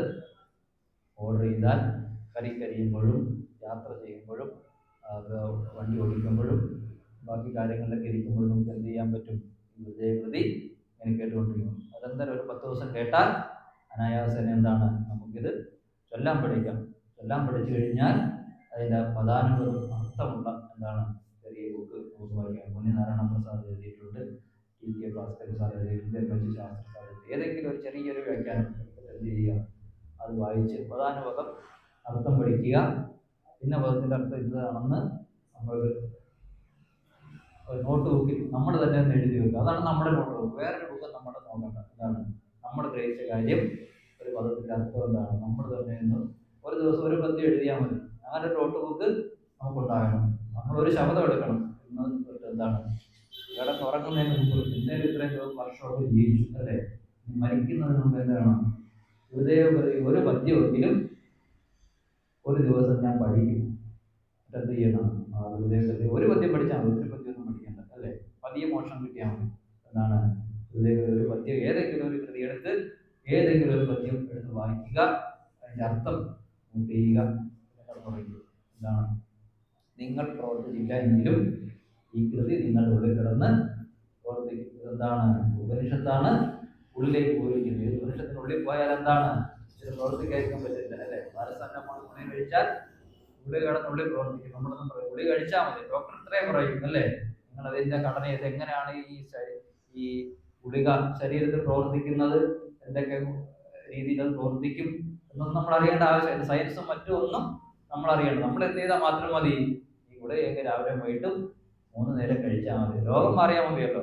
അതുപോലെ ഈ ഹൃദയകൃതി എന്ത് ചെയ്യുക, ഈ ക്യാപ്സൂൾ എന്ത് ചെയ്യുക, ഏതെങ്കിലും ഒരു പദ്യം എല്ലാ ദിവസവും ഉള്ളിൽ പോകട്ടെ. എന്നാൽ എല്ലാ ദിവസവും ഗുളിക കഴിയുമ്പോൾ 100 ഗുളിക 100 ഗുളിക ഉള്ളിൽ പോകുമ്പോൾ രോഗം മാറിയില്ലെങ്കിൽ എന്താണ് നമുക്ക് നമ്മൾ പഠിക്കണം അല്ലേ? രോഗം മാറിയില്ല, നമുക്കൊരു വ്യത്യാസവും ഇല്ല, നമ്മളായിട്ട് തന്നെ ഇരിക്കുകയാണെങ്കിൽ പിന്നെ ഇത് പഠിക്കേണ്ട ആവശ്യമില്ല. നമ്മുടെ മാറ്റം ഉണ്ടെങ്കിൽ എന്താണ് ഒരിക്കലും താഴെ വെക്കരുത്. എന്താണ് നിരന്തരം അനുസന്ധാനം ചെയ്ത് നമ്മുടെ ആത്മാനന്ദം നമ്മളെന്താണ് ഈ കാണുന്ന ടെൻഷൻ പിടിച്ച തടിച്ച ശരീരമുള്ള രോഗാദികളുള്ള പച്ചയായ മനുഷ്യനായ ദുഃഖങ്ങളുള്ള പ്രാരബ്ധങ്ങളുള്ള കടമുള്ള ലോണുള്ള ഈ മനുഷ്യനാണെന്ന് ഞാൻ വിചാരിച്ചിരിക്കുന്ന വ്യക്തി എന്തിലേക്ക് ഉയരും? ബ്രഹ്മബോധോദയ സച്ചിദാനന്ദ സുഖസ്വരൂപനായ ഞാനാണ്, ആത്മാവാണ്, ഞാൻ പരമാത്മാവാണ് എന്നുള്ള അറിവിലേക്ക് ഒരു ജീവിതത്തിൽ 24 മണിക്കൂറിൽ എന്താണ് ഒരു ക്ഷണനേരമെങ്കിലും, ഒരു 5 മിനിറ്റെങ്കിലും, 1 മിനിറ്റെങ്കിലും ഈ ആത്മബോധത്തിൽ നമ്മളെ തന്നെ പിടിച്ചിരുത്താൻ സാധിച്ചാൽ എന്താണ് ആ ഇരുത്തിയ നിമിഷമാണ് നമ്മുടെ ജീവിതത്തിൽ ജീവിച്ചിട്ടുള്ള ധന്യമായ നിമിഷം അല്ലെ? മറ്റൊരു ദിവസവും നമുക്ക് ധന്യമായി, നമ്മുടെ വിവാഹ ദിവസം നമ്മുടെ ധന്യമല്ല, നമ്മുടെ ജനിച്ച ദിവസം നമുക്ക് ധന്യമല്ല. ഇതൊക്കെ രക്ഷപ്പെടുന്ന ദിവസങ്ങളാണ്. എല്ലാവരും ജന്മദിനം ആഘോഷിക്കുന്നത്. ആരെങ്കിലും ജനിച്ച അനുഭവം നമുക്ക് ഓർമ്മയുണ്ടോ? അത് ഓർമ്മയില്ല അല്ലേ? വിവാഹത്തെ പറ്റി, വിവാഹ വാർഷികം ആഘോഷിക്കുന്നത് എന്ത് ടെൻഷനായിരിക്കും അല്ലേ? പേടിച്ചിട്ടാണ് ആളുകൾ ടെൻഷൻ കയറിയാണ് വിവാഹം ഇങ്ങനെ കഴിഞ്ഞിട്ടാണ് ഇതിനെപ്പറ്റി ആൽബം ഒക്കെ കണ്ടിട്ടാണ് ആസ്വദിക്കുന്നത് അല്ലേ? ഒരു നിമിഷവും നമുക്ക് തന്നെയുണ്ട്. ഏറ്റവും ധന്യമായ നിമിഷം ഏതാണ്?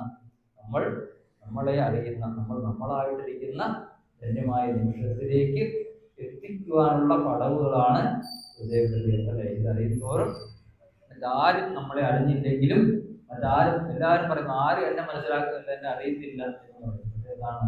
എല്ലാവരോടുമാണ് നമ്മൾ പരാതി പറയുന്നത്. ആദ്യം പരാതി പറയുന്ന ആരാണ്? നമ്മൾ നമ്മളോട് തന്നെ. ആരാണ്? നമ്മൾ നമ്മളെ അറിഞ്ഞില്ല. എന്താണ്?